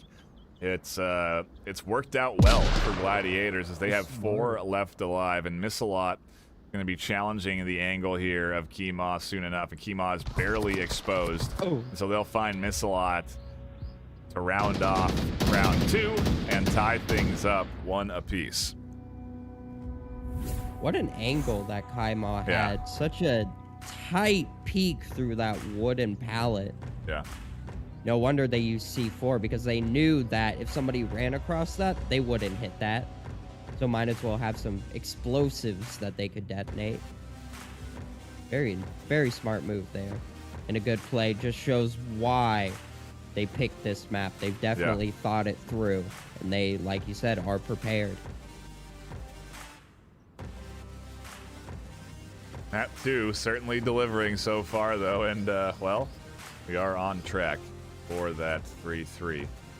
Unfortunately, another hopefully brief technical pause as we wait for several of Friendly Fire to reconnect to the lobby. Quite a few tech issues here today. Yeah, it could be that too. Very true. So wait and see, as Friendly Fire again also have 8-man roster, or 6-man to women.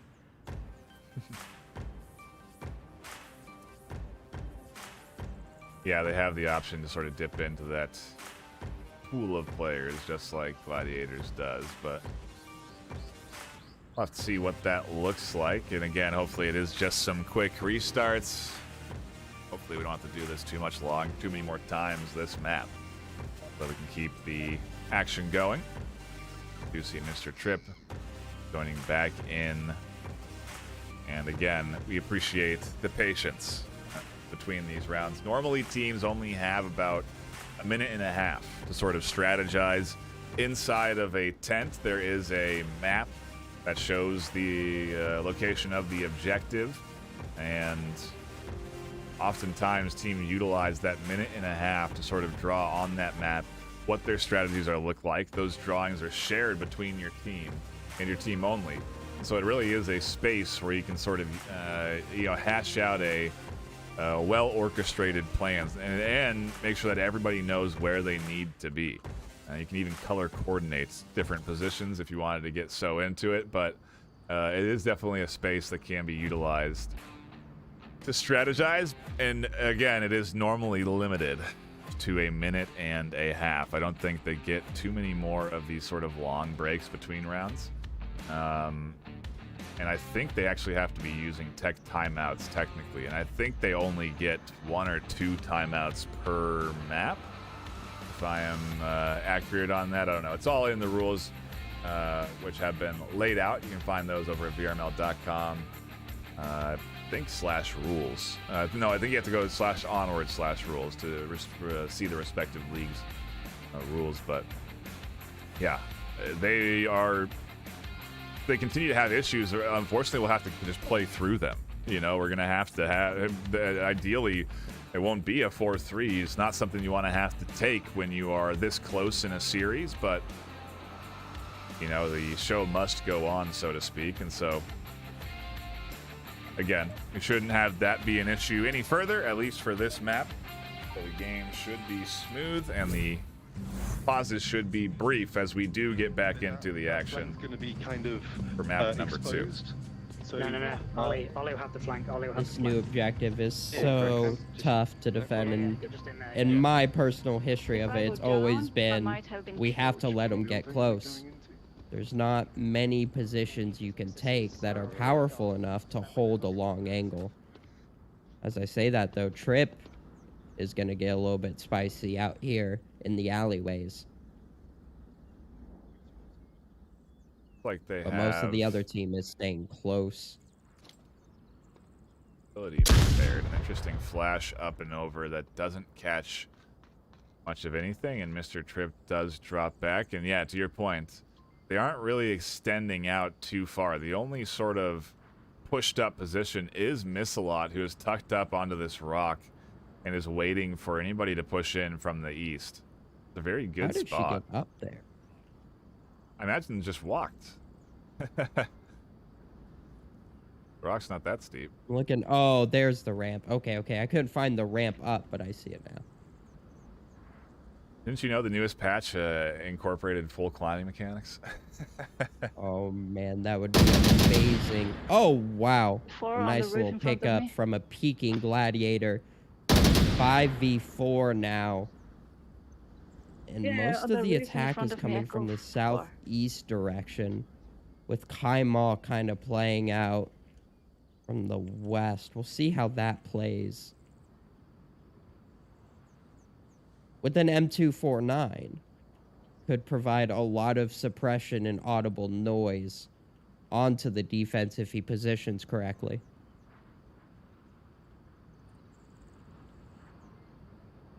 Just a encirclement here from the Gladiators team. Kima way up on that north side. Meanwhile, you have, or excuse me, west side. Meanwhile, you have the duo here, Illum and Marco, very patiently making their way up and exposing just their heads to both. Oh, Miss a lot. Echo Marco 3 in doesn't front of commit me. up, though, and Lilium should be able to get rezzed here. Miss a lot should see that res. I wonder if she'll be able to catch the res come through, though.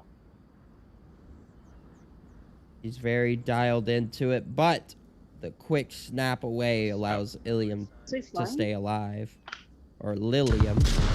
A lot of utility coming out from is, Kaimal, gonna smoke. grab They're some coming from attention that for way. friendly fire. Definitely not aware that's just one person over there. And now Pino with a very sneaky rotation going through the center. If he's quiet enough, could catch Mr. Trip off guard.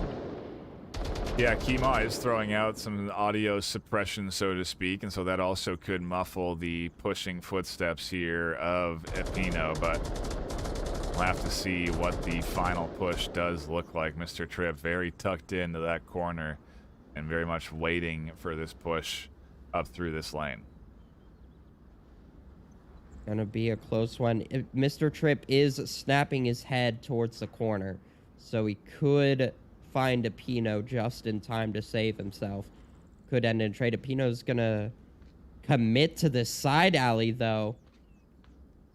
And now Mr. Tripp here's timeout. Oh, he's gonna wait. He's gonna wait for the second. Wow. -2. Smart move from Mr. Tripp, not immediately shooting a Pino and waiting for Kaimal to come around. A big double that sets Gladiators back into a 2v5 as Marco and Lilium are the final two left. And have to sort of muster up some kind of strategy here. We haven't seen a 2v5 workout yet for any of these teams, as the defenses have been playing pretty dang good here. Whether it's been on Downfall or now here on Hook 2.0. The Friendly Fire defense definitely going to be tough to crack through. There is a lot of folks around objective, and Physics catches out another kill, leaving Marco alone in a 1v5. Both of these teams playing the patient game on each other, leading up to these pretty long rounds and very, very edge of your seat moments. The Marco defense trying is, to avoid fall damage here. yeah, it just barely does. And with a minute 20 left, not a lot of time to work with. Interesting to see a Hook round come down to the final minute, but we are here nonetheless. With 5 up.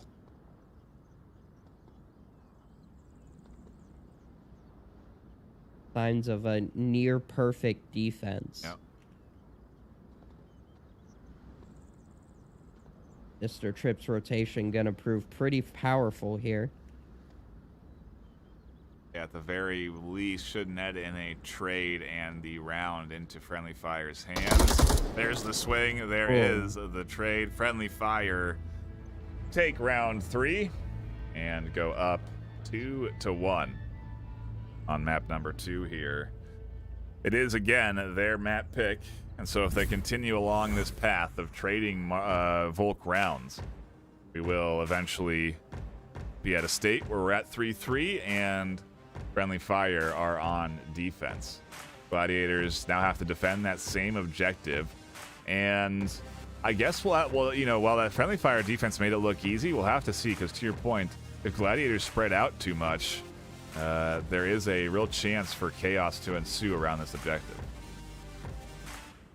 Yeah, Gladiators have shown a desire to spread comparatively to Friendly Fire, so we'll see how that plays out, or if they decide to be a bit more condensed. Again, this objective just almost requires it. What do you think a good And you name, get engagements nearly on objective. What do you think a good name for the local shark is? I was actually trying to think of one earlier. I think there is an official quote-unquote name that's spread around the community. However, I do not remember what it is. But maybe somebody in chat can enlighten us.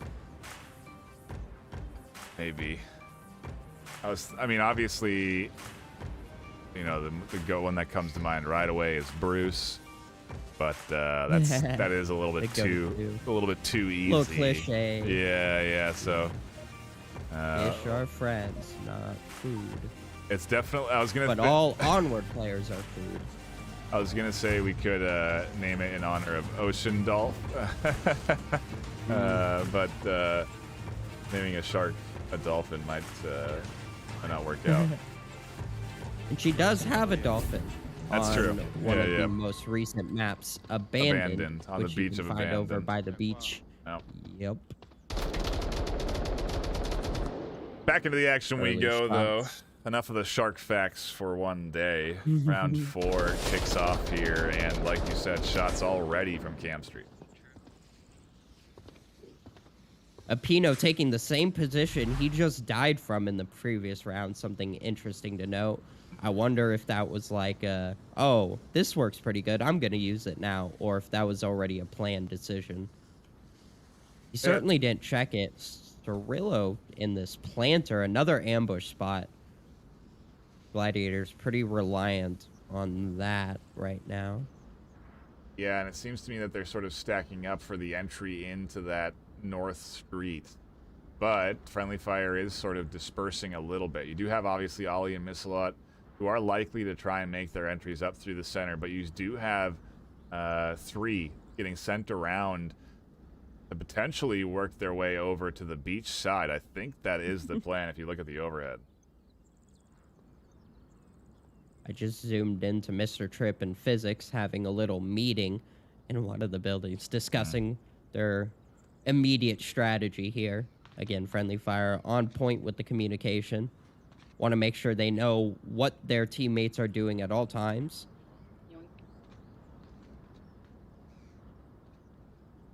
Yeah, they're going for the sort of full spread around objective, the full encirclement, if you will. They're being very That's what patient. you want to do on this map. It's hard to do, though, for a lot of these objectives. You know, it really requires that sort of patience, because a lot of these spawns just sort of put you in a direct path to the objective. Yeah, it almost takes a bit of discipline to not just run straight towards it from each spawn. Ooh, Cirillo picking up one from behind that plant position. Now takes fire from Missalot, who does not miss, and down Cirillo. Mr. Tripp finding one as well, gonna weaken the outer boundaries of this defense and kind of force them to condense a bit more. They have control of the south beach now. They can make their entry up from the south side to objective.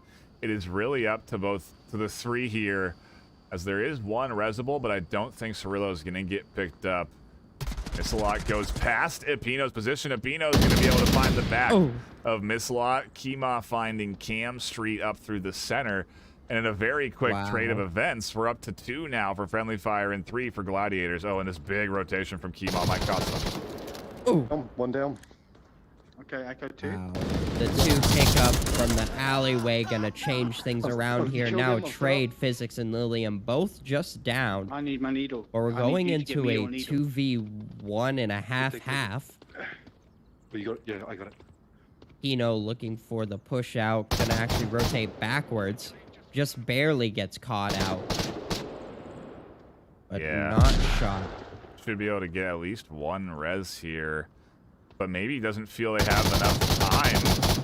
Mr. Tripp's confirming Lilium, Cirillo. This is an open objective. Yeah, Pino has to crash back to OBJ as Mr. Tripp is right here on the objective, and here comes the rotation. Physics not able to challenge on the back fast enough, and Pino arrives to find the kill onto Mr. Tripp. Physics confirming Cirillo, and we are into a 1v1 for round 4 here. As Physics looking to get the most back and forth round. Yeah, it is. It really is. The Volk not doing too hot here, as it does come down to the 1v1. Epino eyes on objective. Physics checking the tablet to maybe consider punching in the code, but Epino dropping way off objective here. Oh no. A poor move. He's gonna have to time this just right. Physics is fully committed to this cap. But Epino finds the shots as he rotates back. And Gladiators take the defense by the hair of their skin. Wow. I understand the idea of going for the cap there. I think it's obviously a better push for Mr. Tripp to be going for that.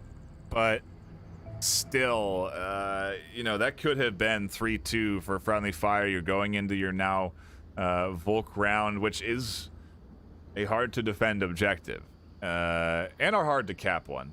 But this is maybe an opportunity for Gladiators to get a cap and then take the map. If it had been 3-1, if they had just gone for the kills, even if Gladiators get a cap here, it's still tied. So, you know, it's all going to come down to what this next play looks like for Gladiators, but the position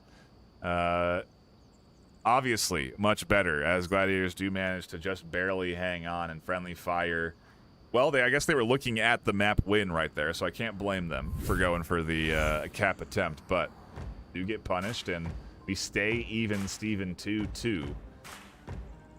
Where does this take us from here? Again, I think we're still en route for a 3-3. I would even be willing to wager that we trade Marsoc rounds here on this objective. Yeah, I'm definitely of that opinion too. I don't think there's really much room for a cap, but the defense here is just, there's just not enough positions in my mind for a defense to be efficient. Oh boy, we'll have to see. Yeah, it works both ways too, though. You know, it does mean that if you try to cap, you are very much exposed. You can be shot through a lot of, pretty much all of the cover I don't think there. capping's So an option here for sure. I've seen it happen, believe it or not. Really? Yeah, it was very quick and fortunate, but you know, it all comes down to how you defend, and if that final defender properly rotates around the objective, and if the Friendly Fire defense is properly set up. So into the action we go as round 5 kicks off, and we'll have to see what the defense looks like, what the attack looks like. Should be pretty quick, I would think, as we already are seeing Kima and Cirillo taking up positions here in the 2-story, and Wow. Alihead actually gets a kill with a very aggressive peek. Can they find a third? Another? No, they don't. Wow, Friendly Fire getting really aggressive here. Yeah, this is crazy. They found the spawn and they are just challenging it head on. Wow, Camstreet finds another. Mr. Tripp getting behind him, not quite landing the shots. Ollie getting on top of them. Might find the kill in this corner. Oh, but he my doesn't gosh. peek it. Oh, almost a team Oh, kill now he takes out the instead. Tripp. Right on top of them. Why are they team fighting Fighting here? each other. But now Apino can utilize this to swing out and surprise Mr. Tripp. Does catch one in a trade. Ollie hearing the footsteps of Lilium beneath them, now keyed in to the potential threat below. Doesn't really have a... I think can't actually... Yeah, I don't think they have a safe option of getting down to them either. In all this chaos, Marco's pretty close to challenging the objective. It's just a matter of, can he sneak across? Gonna have to get through Miss a lot. Camstreet doesn't have the best sight line to catch him, but Miss a lot can just watch across and catch the crossing. It is all up to these two. Marco and Lilium trying to work their way out of these positions they've found themselves in. Lilium certainly not going to have an easy task ahead of them, and Marco very well might. The objective is open. Oh, no. Miss a lot's there. Marco might yes, run right across her sight line. Wow. And he Minus one. does. Miss a lot finds him, now down to just Lilium. Miss a lot with a key position there Tickling. to shut down that what would have been a cap. I didn't even see Miss a lot tucked in there, to your point about that defensive layout. Certainly what they needed to do in Friendly Fire, take their Volk round.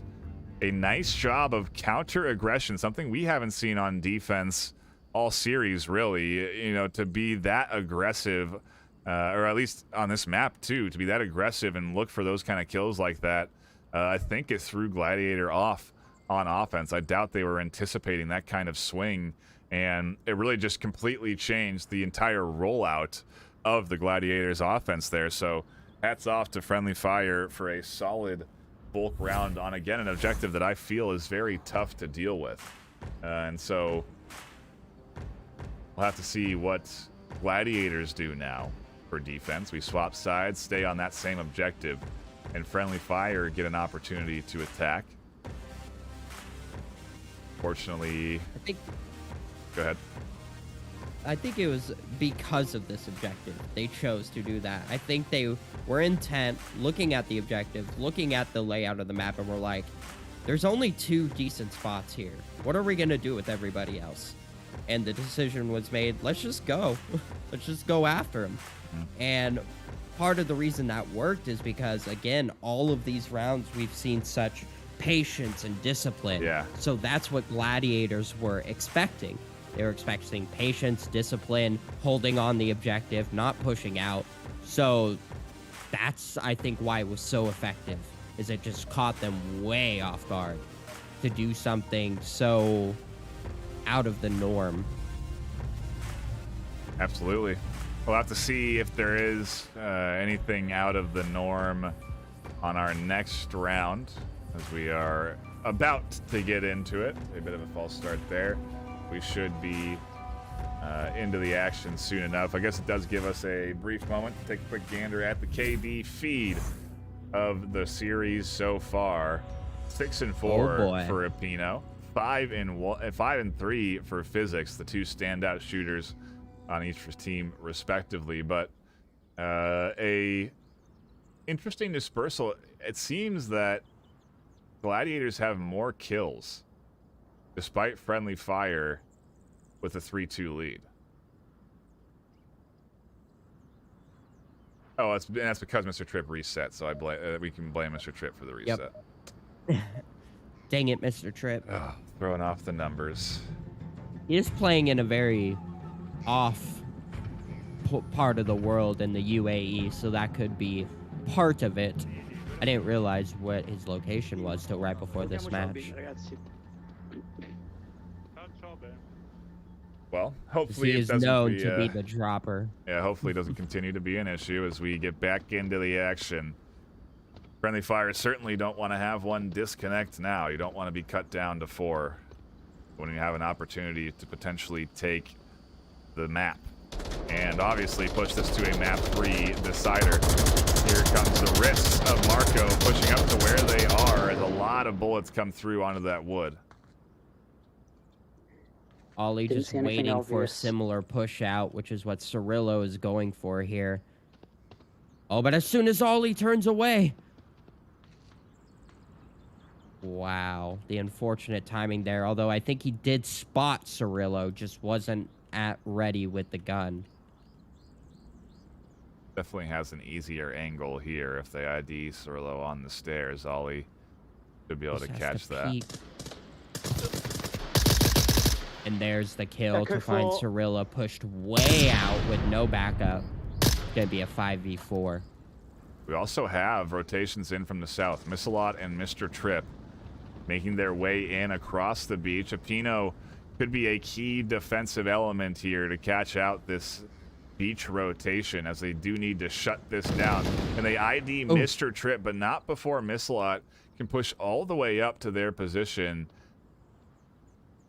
Definitely should be heard by Apino. Here comes utility over the ledge. Not quite finding its mark there.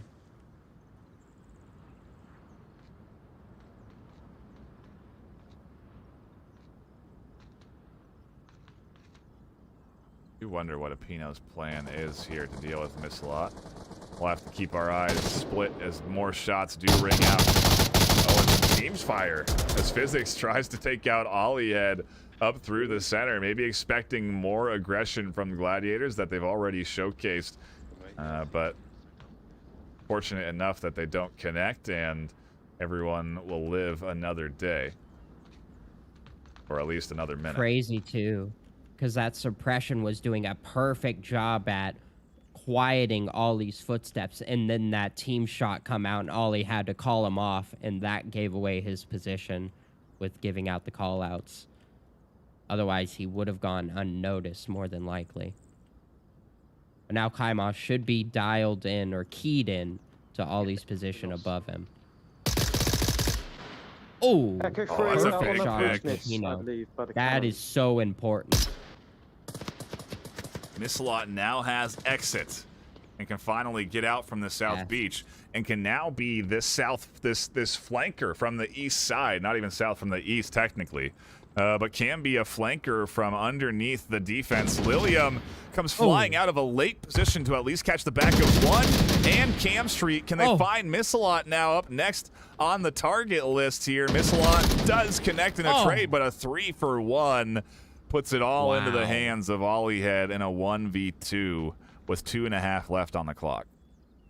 That just swung this whole round into the hands of Gladiators. They had such a beautiful setup out there, but the one at a time feed,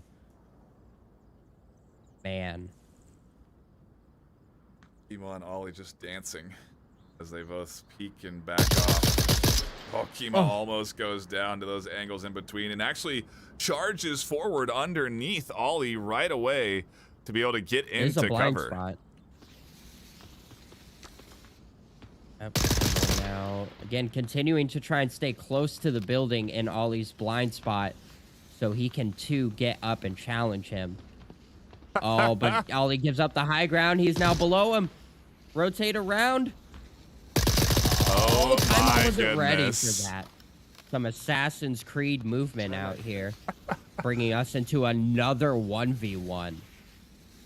What a great play. Ollie really had to be very specific with that drop-off, too, because if they had gone too far, it would have taken fall damage, would have given their position away. The smoke, actually perfect for audio distraction for both players, but ultimately Ollie is able to capitalize off of that and find the kill. Now with a minute 20 left, we have ourselves a 1v1. Friendly Fire staring down the barrel of a map win and a push to a map 3 decider. Could find the side of Marco, but Marco shifts the gun point right to Ollie just in time. Another 3-3. Again, just narrowly taking it. These last few rounds certainly have been exciting. What a crazy couple of back and forths we have gotten. Where are we headed? Oh, of course, the middle of the map for our final objective. Friendly Fire, one of the few objectives on this map even that allows for full encirclement, and better yet, really encourages it. Friendly Fire are going to have to deploy a very conservative and disciplined defense. They're really going to have to identify spawn early. That's going to be a key element. If you can find where the heck this team is coming from, you can set up in a half moon accordingly. Going to be rough because there's not a lot of positions that can look right at the objective. Most of these positions are going to have to rely on catching them early. And that's really dangerous because if anybody slips through those outward defenses, I mean, there's not even a window that looks at this objective. Yeah. You have to be exposed to look at it in most of these positions. Yeah, this is not the ideal final objective place for Friendly Fire. No. They could have been put over into the corner here by the beach, and I think even though that is also a dangerous objective and can be capped and has been capped on several times already in league play, I still feel like it's better than this one. But yes, we will have to see what Friendly Fire throw out there for defense. It is the all-important round to take this to a map 3 decider. Almost. Friendly Fire must defend, and yeah, we are going to be right into the action here. And again, it's going to come down to Mr. Trip identifying this spawn very early. And he's definitely in a position to do so. Grabbing this corner, might find Lilium, and then hear the rest of the team on the other side of the wall. -1, they're coming from this way. Mr. Trip trying to rush back. No, they cannot. As he bustles out in the open and rotate back. A friendly grenade gonna find Cirillo. Now with all the commotion out there, Friendly Fire should be swinging towards that direction. Oh my goodness. But it looks like they're gonna stay mostly tucked.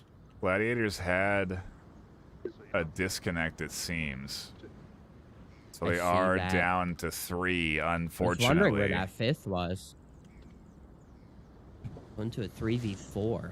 And the reality is that we are an online league, and so we're sort of vulnerable to the potential of disconnects, and there's rules around having to play through these, and both teams have suffered them so far this series. This one certainly at a time when you would least want it, as we are at an objective that I arguably think is attackable. And what a smoke placement Look there. at that smoke. A practice Physics smoke. running right into it to get rid of it.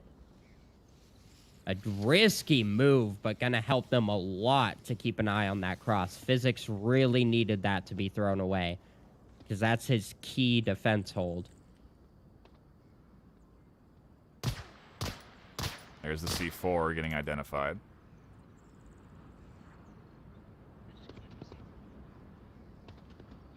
And it did seemingly get diffused, so that element of, I guess not really even surprise, but explosion is gone. Yep. Defensive asset has been neutralized. Oh my, Cirillo almost grenading themselves. That grenade barely goes high enough. Gonna give away that approach as well. Little bit of reaction there. The encirclement is there from Gladiators. It's just a matter of, can they get any picks before they execute? Yeah, they're down into this But the 4v3. process is there. And they have managed to get at least one, so it's just a matter of, I think, like you said, finding the important picks. If Ollie goes down, I think you could cap from inside there, couldn't you? Probably, yes, you can cap from inside. If you look at Kaima has surgically gone up these stairs with the cover of those barrels to stay out of physics point of view. Some strong map knowledge there in order to make this approach, but Cirillo downs Ali, and now Cirillo has an open approach into this building. That's a cap. He's in a cap position, but he doesn't go for it. He goes for the kill. Cam Street finding Cirillo. We're into a 1v1 again. Again. Absolute crazy turn of events. Epino still lives. Oh, Cam Street nearly getting tagged as they rotate and stays to survive. Epino is going to drop off of that angle. Cam Street tries to fly around the corner and cannot connect. Luckily doesn't take fall damage. And I think they know they're into the 1v1, so they're going to apply some crazy pressure here to try and catch Epino out. Oh! So close. They're just waiting. There's the kill! And he kill! goes for the head. What a perfect way to end the wrap. He flies off the ledge to commit for those shots. Oh, gosh, I wish I had that. This is the Assassin's Creed map. 100%. I wish I had that on replay, Sky, because did they commit to that drop-off before getting that kill? I think they got the kill and then flew off the edge. First. Yeah. Because Epino was cooking a grenade to throw over, and he backed up just a little bit, just enough for Cam to see that head. Took the helmet right off of Epino. Crazy. But where do we go from here? Now a series-deciding map. And, I mean, let's also take this into consideration. This has been a long series. You know, solid... I think we go Bazaar. I don't know. We are remaking. I'm thinking maybe Arctic. Oh. Let me go ahead and do some stat checks. The deets. Tell me what you know. The deets. But that's just a guess still. We are waiting now for Gladiators to make their move to that lobby. The stats told me Bazaar, and they lied to me. So let's see what else we got. I am correct on the prediction that it's Arctic now. Getting word from the Friendly Fire team that Arctic is where we are headed for map number 3. And I mean, just what a wild series here today, because Gladiators take Friendly Fire's map pick on Downfall. They then are set up for success to go into a map that they feel comfortable on with a point lead, and then they can't secure their map pick. So now Friendly Fire are set up for success as they have managed to take this to a map 3 and get to choose where we go for map 3, and they are seemingly choosing to take us to Arctic. And so it is just going to be a matter of us dealing with the technical reset process here, and in a matter of a few moments, we should be back into the action and into that Arctic lobby. And I guess in the meantime, Sky, break me down. What are your thoughts on Arctic here? It's such a weird choice. I'm looking at the stats, and Friendly Fire has only played it once officially, and they lost it. So to now choose to go to it, I'm wondering what the strategy here is. Well, one thing we don't know yet is if they're going on defense or Volk. If we look at the history of this series, Volk has been the more successful side when it matters. Maybe Friendly Fire have chosen to be starting on Volk. We're going to pop in, and it does look like they are going to be on offense, so it is their map pick.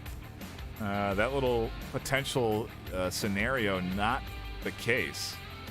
And Some newfound confidence, maybe? Of course, the time they played it, I don't know when exactly it was, so it could have been before the most recent changes. Either that, or it could have been before they've seen teams play it in the league. You know, there has been, I think now, four casted matches of Arctic. So there is footage to watch and observe and see how teams play across a variety of skill ranges. And so maybe they've sort of figured out, well, there's some strategies to be had here. Arctic is crazy. It is a cargo-like map, but more akin in a lot of ways to something like Subway, where there are objectives that require, you know, different ways to cover it. The case in point, where we're starting here today, Sky, with our first objective, this OBJ is crazy. The way you have to defend it is, well, nothing short of aggressive. You really do have to commit to a few defenders being pushed up and ready to attack almost the Marsoc side right away. If you play defense too passively here on an objective like this, it is going to result in, well, a cap on the corner there, as we've seen a lot of smoke plays here on this first objective. I would anticipate a cap attempt from both teams to come onto this objective with just 100%. How crazy it gets. And it's funny because when Arctic originally came out, I actually didn't like it. I wasn't a huge fan about its layout, how it kind of played. It was a little too CQB fast for me.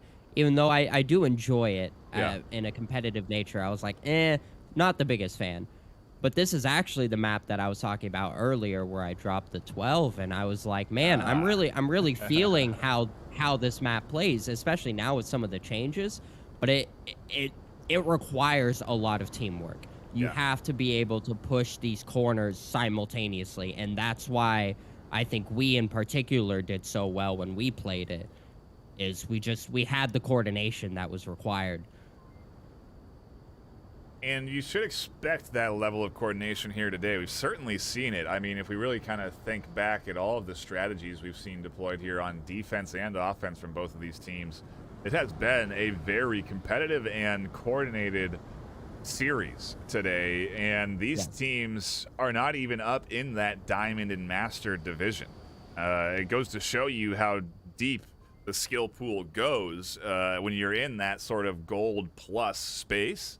But at the same time, it's maybe an indicator that both of these teams have that potential to grow even more in this season, in Season 12. Maybe the potential to get up into that Diamond or Master tier, which is obviously that end goal. As we've mentioned before, the top 8 teams in the regular season ranked ladder face off in a tournament for a chance at that 7,000 plus in cash and hardware prize pool. So definitely something to compete for here for all of these teams, whether you're just getting new into the league and are at the bottom of the ladder, or you've been, well, in the league since Season 2, like the beginners. There is always something to compete for here as we get back into the action for round number 1 of Map 3, the series decider. Oh, sta fuori, c'è un'insenatura sul muro fuori sopra la porta. Non lo so, controlla tu. A little too much kindness coming out from this EU team. Everybody trying to thank each other. Oh, I missed it. I was over. Shows on the high I morale. was over on the Spanish side of things with gladiators. I think Italian. Ah, I Italian. believe. Thank you, jeez. Thank you for correcting me. Got my No. team flags mixed.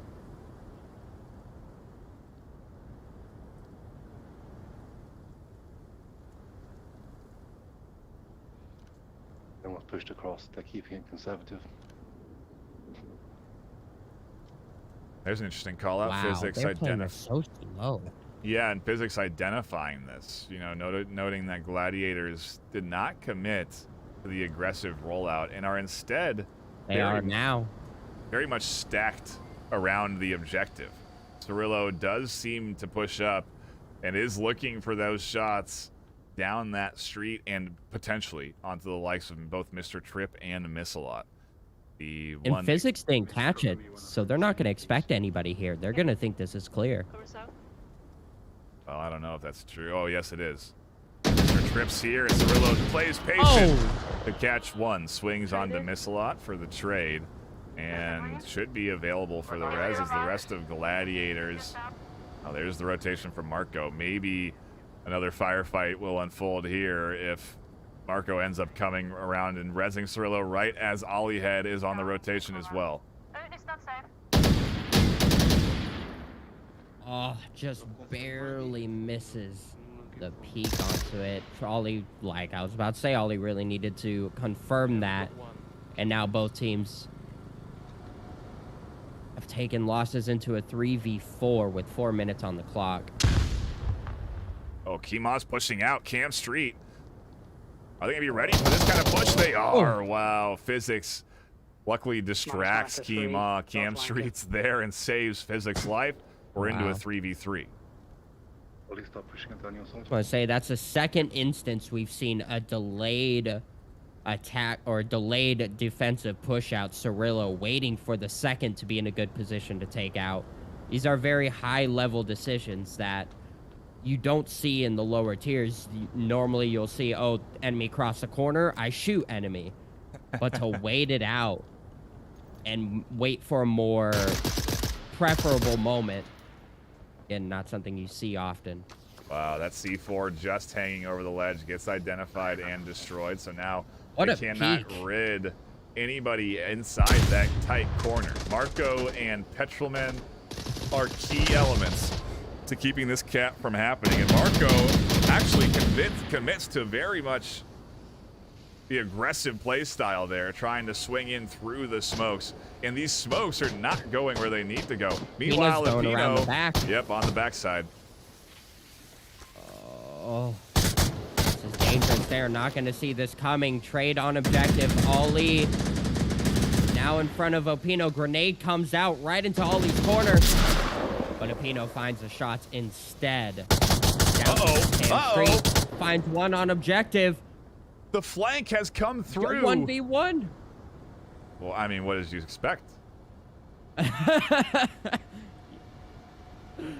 Wow, what a swing from Cam away from the objective to find Marco in the back. Almost finds a Pino. Looking for the shots. Oh, so close. Cam Street running along the top. Not going to be ready for a Pino to just rush him like this. And the trade goes to Gladiators. I mean, come on, dude. Crazy about how back and forth we are here, even on a map like Arctic. It comes down to a final trade of all things, and Gladiators have a 1-0 lead. Round one. I guess we're sticking with the theme of playing 1v1s. Isn't that like the fourth 1v1 in a row we've had? Crazy. It has been nuts to watch. And I think that's kind of a foreshadow to what we're gonna see towards the end of this map. another 3-3 map decider round? Stay tuned to find out, folks.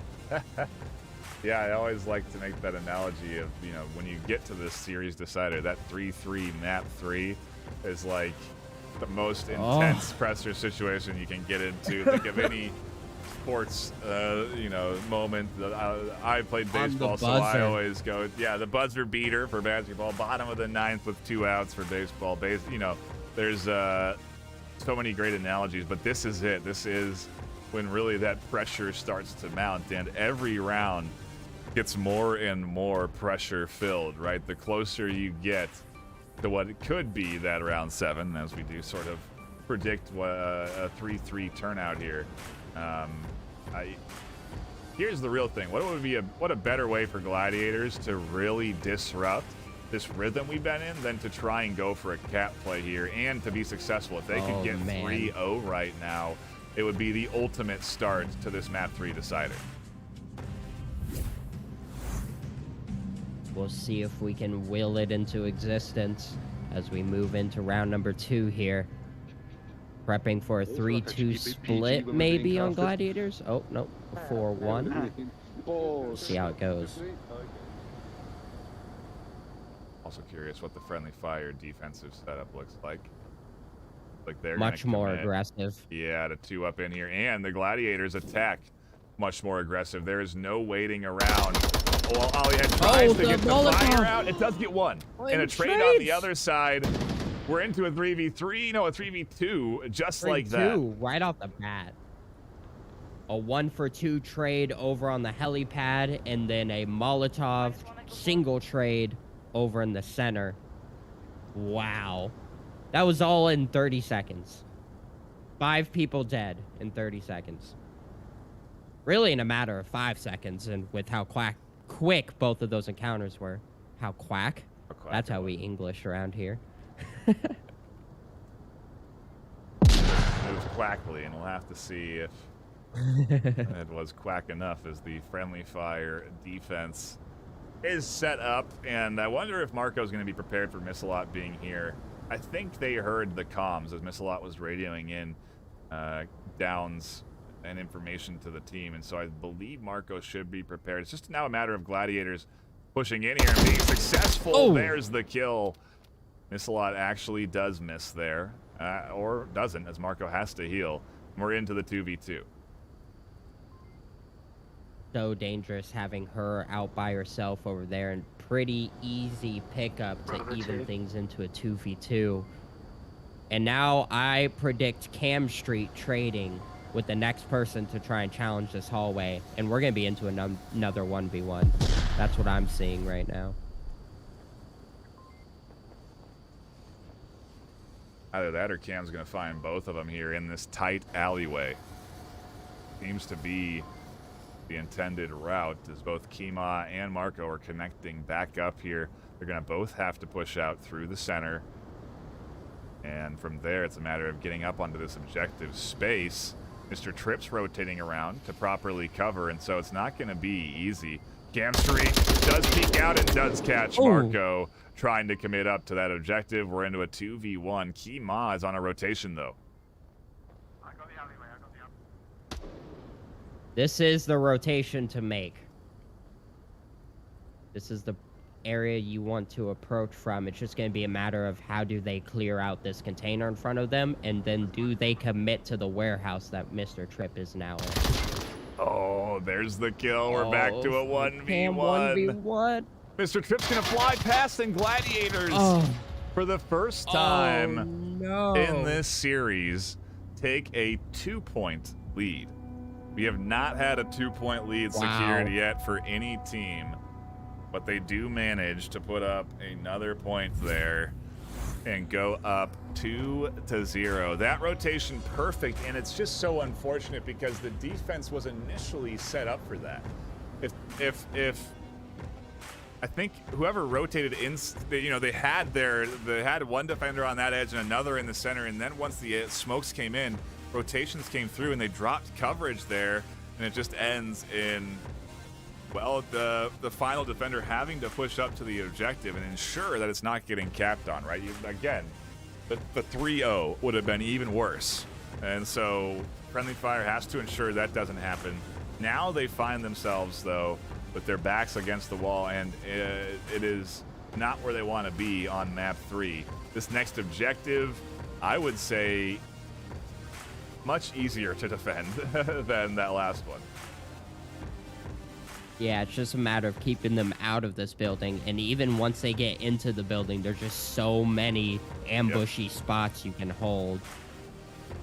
Be up on that second floor. You can be behind the cement barriers. You can be behind a variety of crates tucked in under ramps. There's so many different spots inside the objective building to be defending from. The smoke cap is key here. That's Yeah. really your best option. Or identifying a pushed out defender and leaving them alive for last and getting in there before they can rotate back. Those are really your two best options for an objective like this.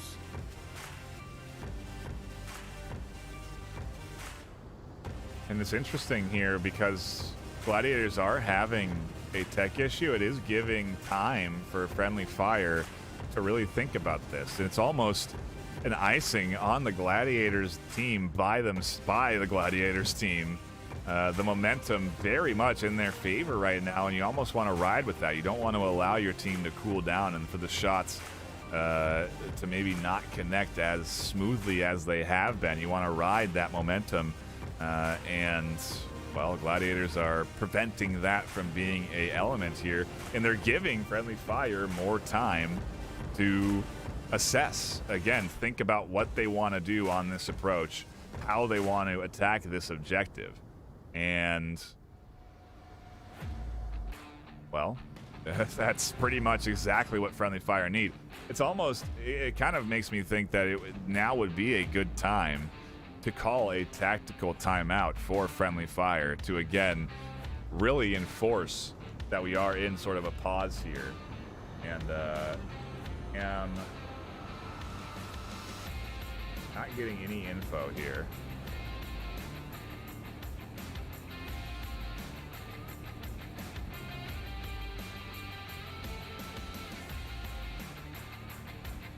Mr. Tripp, definitely the resident tech issues man on Friendly Fire. Should be back any moment. Yep, he does return, and so does Dan 108 coming back from the void. Were they in this series already? Yes, they were Okay. in map 1 and a little bit of map 2, I believe. But not for the I 2 think points this is that their they've first got. appearance here. Okay. Yeah.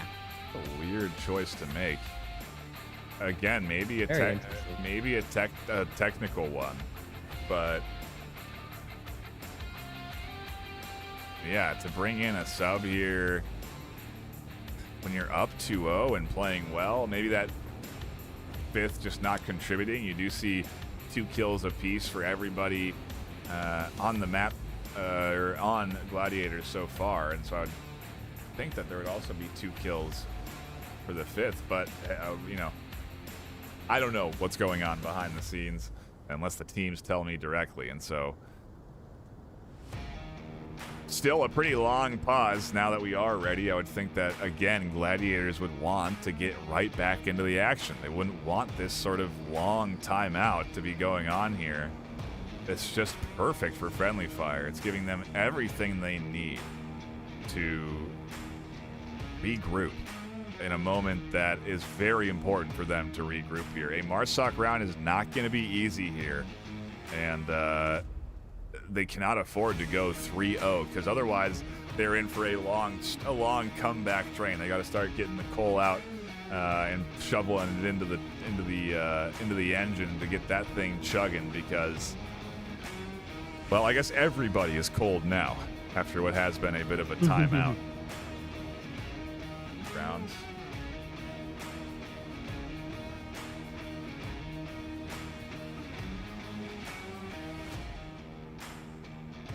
Trying to figure it out myself.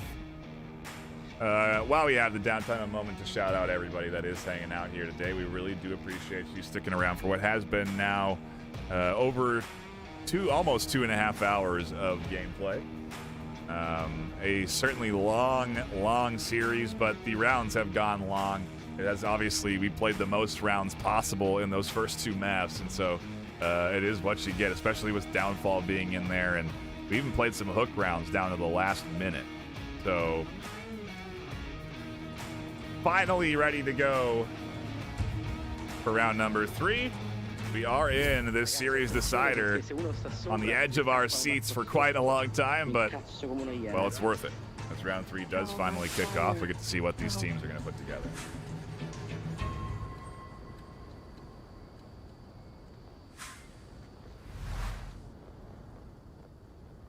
All of the code being called out amongst the team of Friendly Fire. They definitely have cap as an option. Go I think they do outside it. and behind. I think they cap. No one in there. Looking at this defense, Spot you were gonna nade. oh, I forgot. We actually did move to the inside. I'm covering. Still, with Kaima being so far away, but they will probably deal with him early on. Gonna be a tough one. C4 placed here over on the south side. Petrolman watching, and that C4 going to be very hard to defuse unless grenaded. So with the smokes coming out here, it does actually prompt the destruction of that C4 a little too early, as nobody gets picked up by it. And the smoke also does give them full coverage, but there are moments where there is a line there that Cirillo may be able to identify some attackers pushing through. Wow. Oh! It actually goes the other way around. Cam Street finds the kill there. Petrolman with an interesting rotation. He gets both Cam and Mr. Trip trying to push up. Wow. A big double kill. That would have been bad news for Gladiators as Friendly Fire were setting up for the attack. And with Missalot still here, Petrolman could very much go down to a kill if they stick into that spot. They continue to shoot and move, and that's been a key element to their survival here. Missalot does peek, and I think Petrolman spots that. Missalot needed to be out there with them and get that refrag onto Petrol. If they did that, they would have had complete control on that side of the objective. If they then dealt with Dan 108 or not even had to deal with them, they could almost sneak right by him, and that would have been a cap. And they still can if they deal with Petrol, man. Because Kaima and Apino are way off of objective.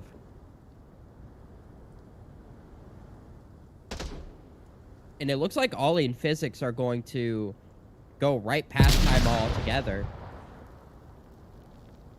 But that could allow him to then go for a rear flank like Apino did in a previous round. Oh, Ollie is ready and waiting. And with those shots... Yeah, he is waiting for it. Oh, and Petrolman now dealt with. Oh, and Kaima finds the 2 with the rush in, and then Dan 108 finishes it out. We are now into a 3-0. Gladiators holding it in their hands and going into this Marsoc round. Ready to take the map and the series. The timeout benefiting the likes of Gladiators there, as they take a commanding 3-0 lead. Like you said there, it is in their hands now. They have to lock in a Marsoc round for themselves, and they've done so already once here on this map and on this side. So let's see what that attack ends up looking like for the likes of Gladiators. But yeah, series point is on the board now. Map 3 decider. We may not get to that 3-3 points, guy. It could instead be Gladiators taking this map and then really the series commandingly. If they 4-0 map 3 on the series decider, it will put them overall on the scoreline 11-7. And that is a solid W that will get them a nice chunk of rank of MMR, in which case they will go up several ranks right now. And I think, if I'm remembering correctly, I guess I can take a look at the page. Friendly Fire are the higher ranked squad here, so Gladiators have a lot to gain by taking this map W. I think they would actually push up from silver into gold potentially off of this win, and so we'll have to see if Friendly Fire can bounce back from a little bit of adversity And, well, again, start to shovel that coal into their comeback train because they need to get the engine warmed up. They're down 3-0. I want to see this 0-3 come back I know. into a 3-3 decider. Oh man, that would be the only thing better than a trade round into the decider.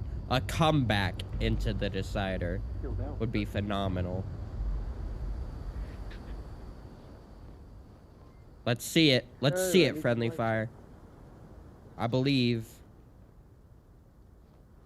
It is their map pick, too. I think that's kind of important to remember. They chose this map. They picked in this situation, and they are having a tough time up against the likes of Gladiators. Gladiators really heavy setup here to push out of these doors. All 5 stacked up over into the north. Yeah, hopefully they get someone. Goes down. A Grenade perfect onto nade. C4.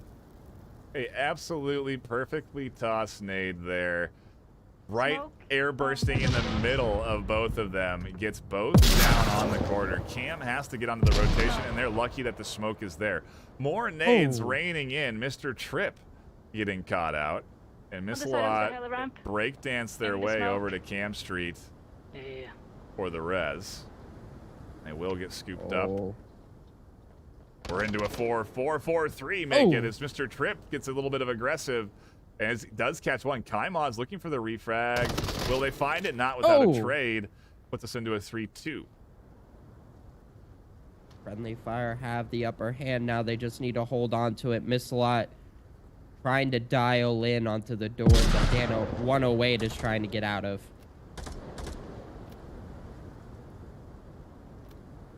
Very precarious position.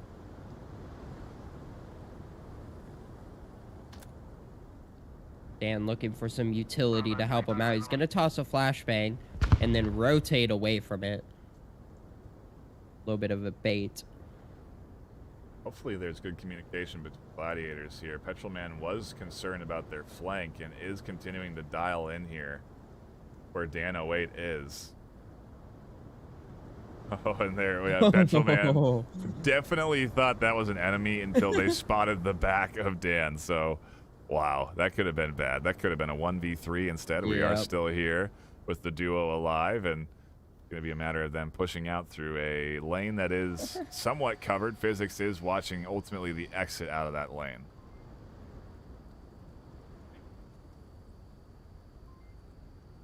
This defense is pretty solid. Well, actually, I say that, but there is a hole. If you look where Petrolman is coming... Oh, no, they do have to cross Physics lane, actually. Okay. Okay, so... Yeah, everything should be covered. The only weird thing that could happen is if Missalot doesn't pay attention for one moment, Dan rotate all the way around and come from the north side by the car.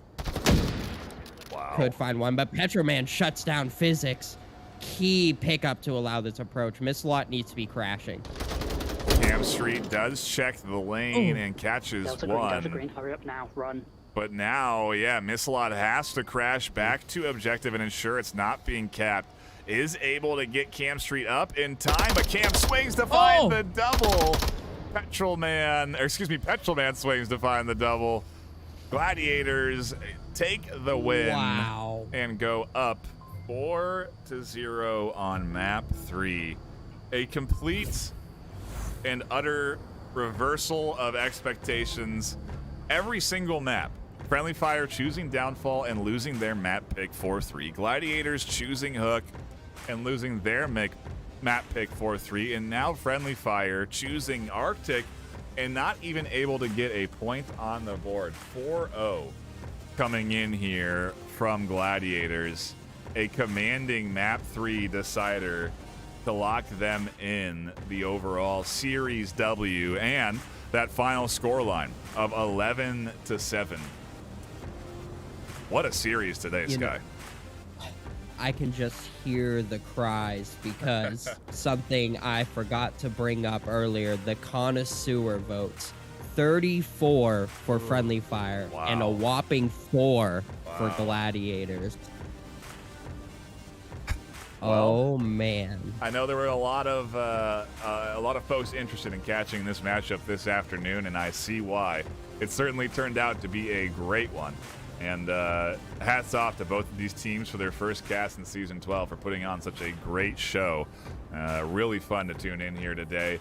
Regardless of those the brief timeouts here and there, it was super fun to tune into, and really very tactical. Both teams really displaying a good bit of map knowledge and game knowledge here today. Yeah, it was pretty great to watch. Again, didn't disappoint. I'm kind of glad the previous plans went awry, so I could slip on in here a bit last minute.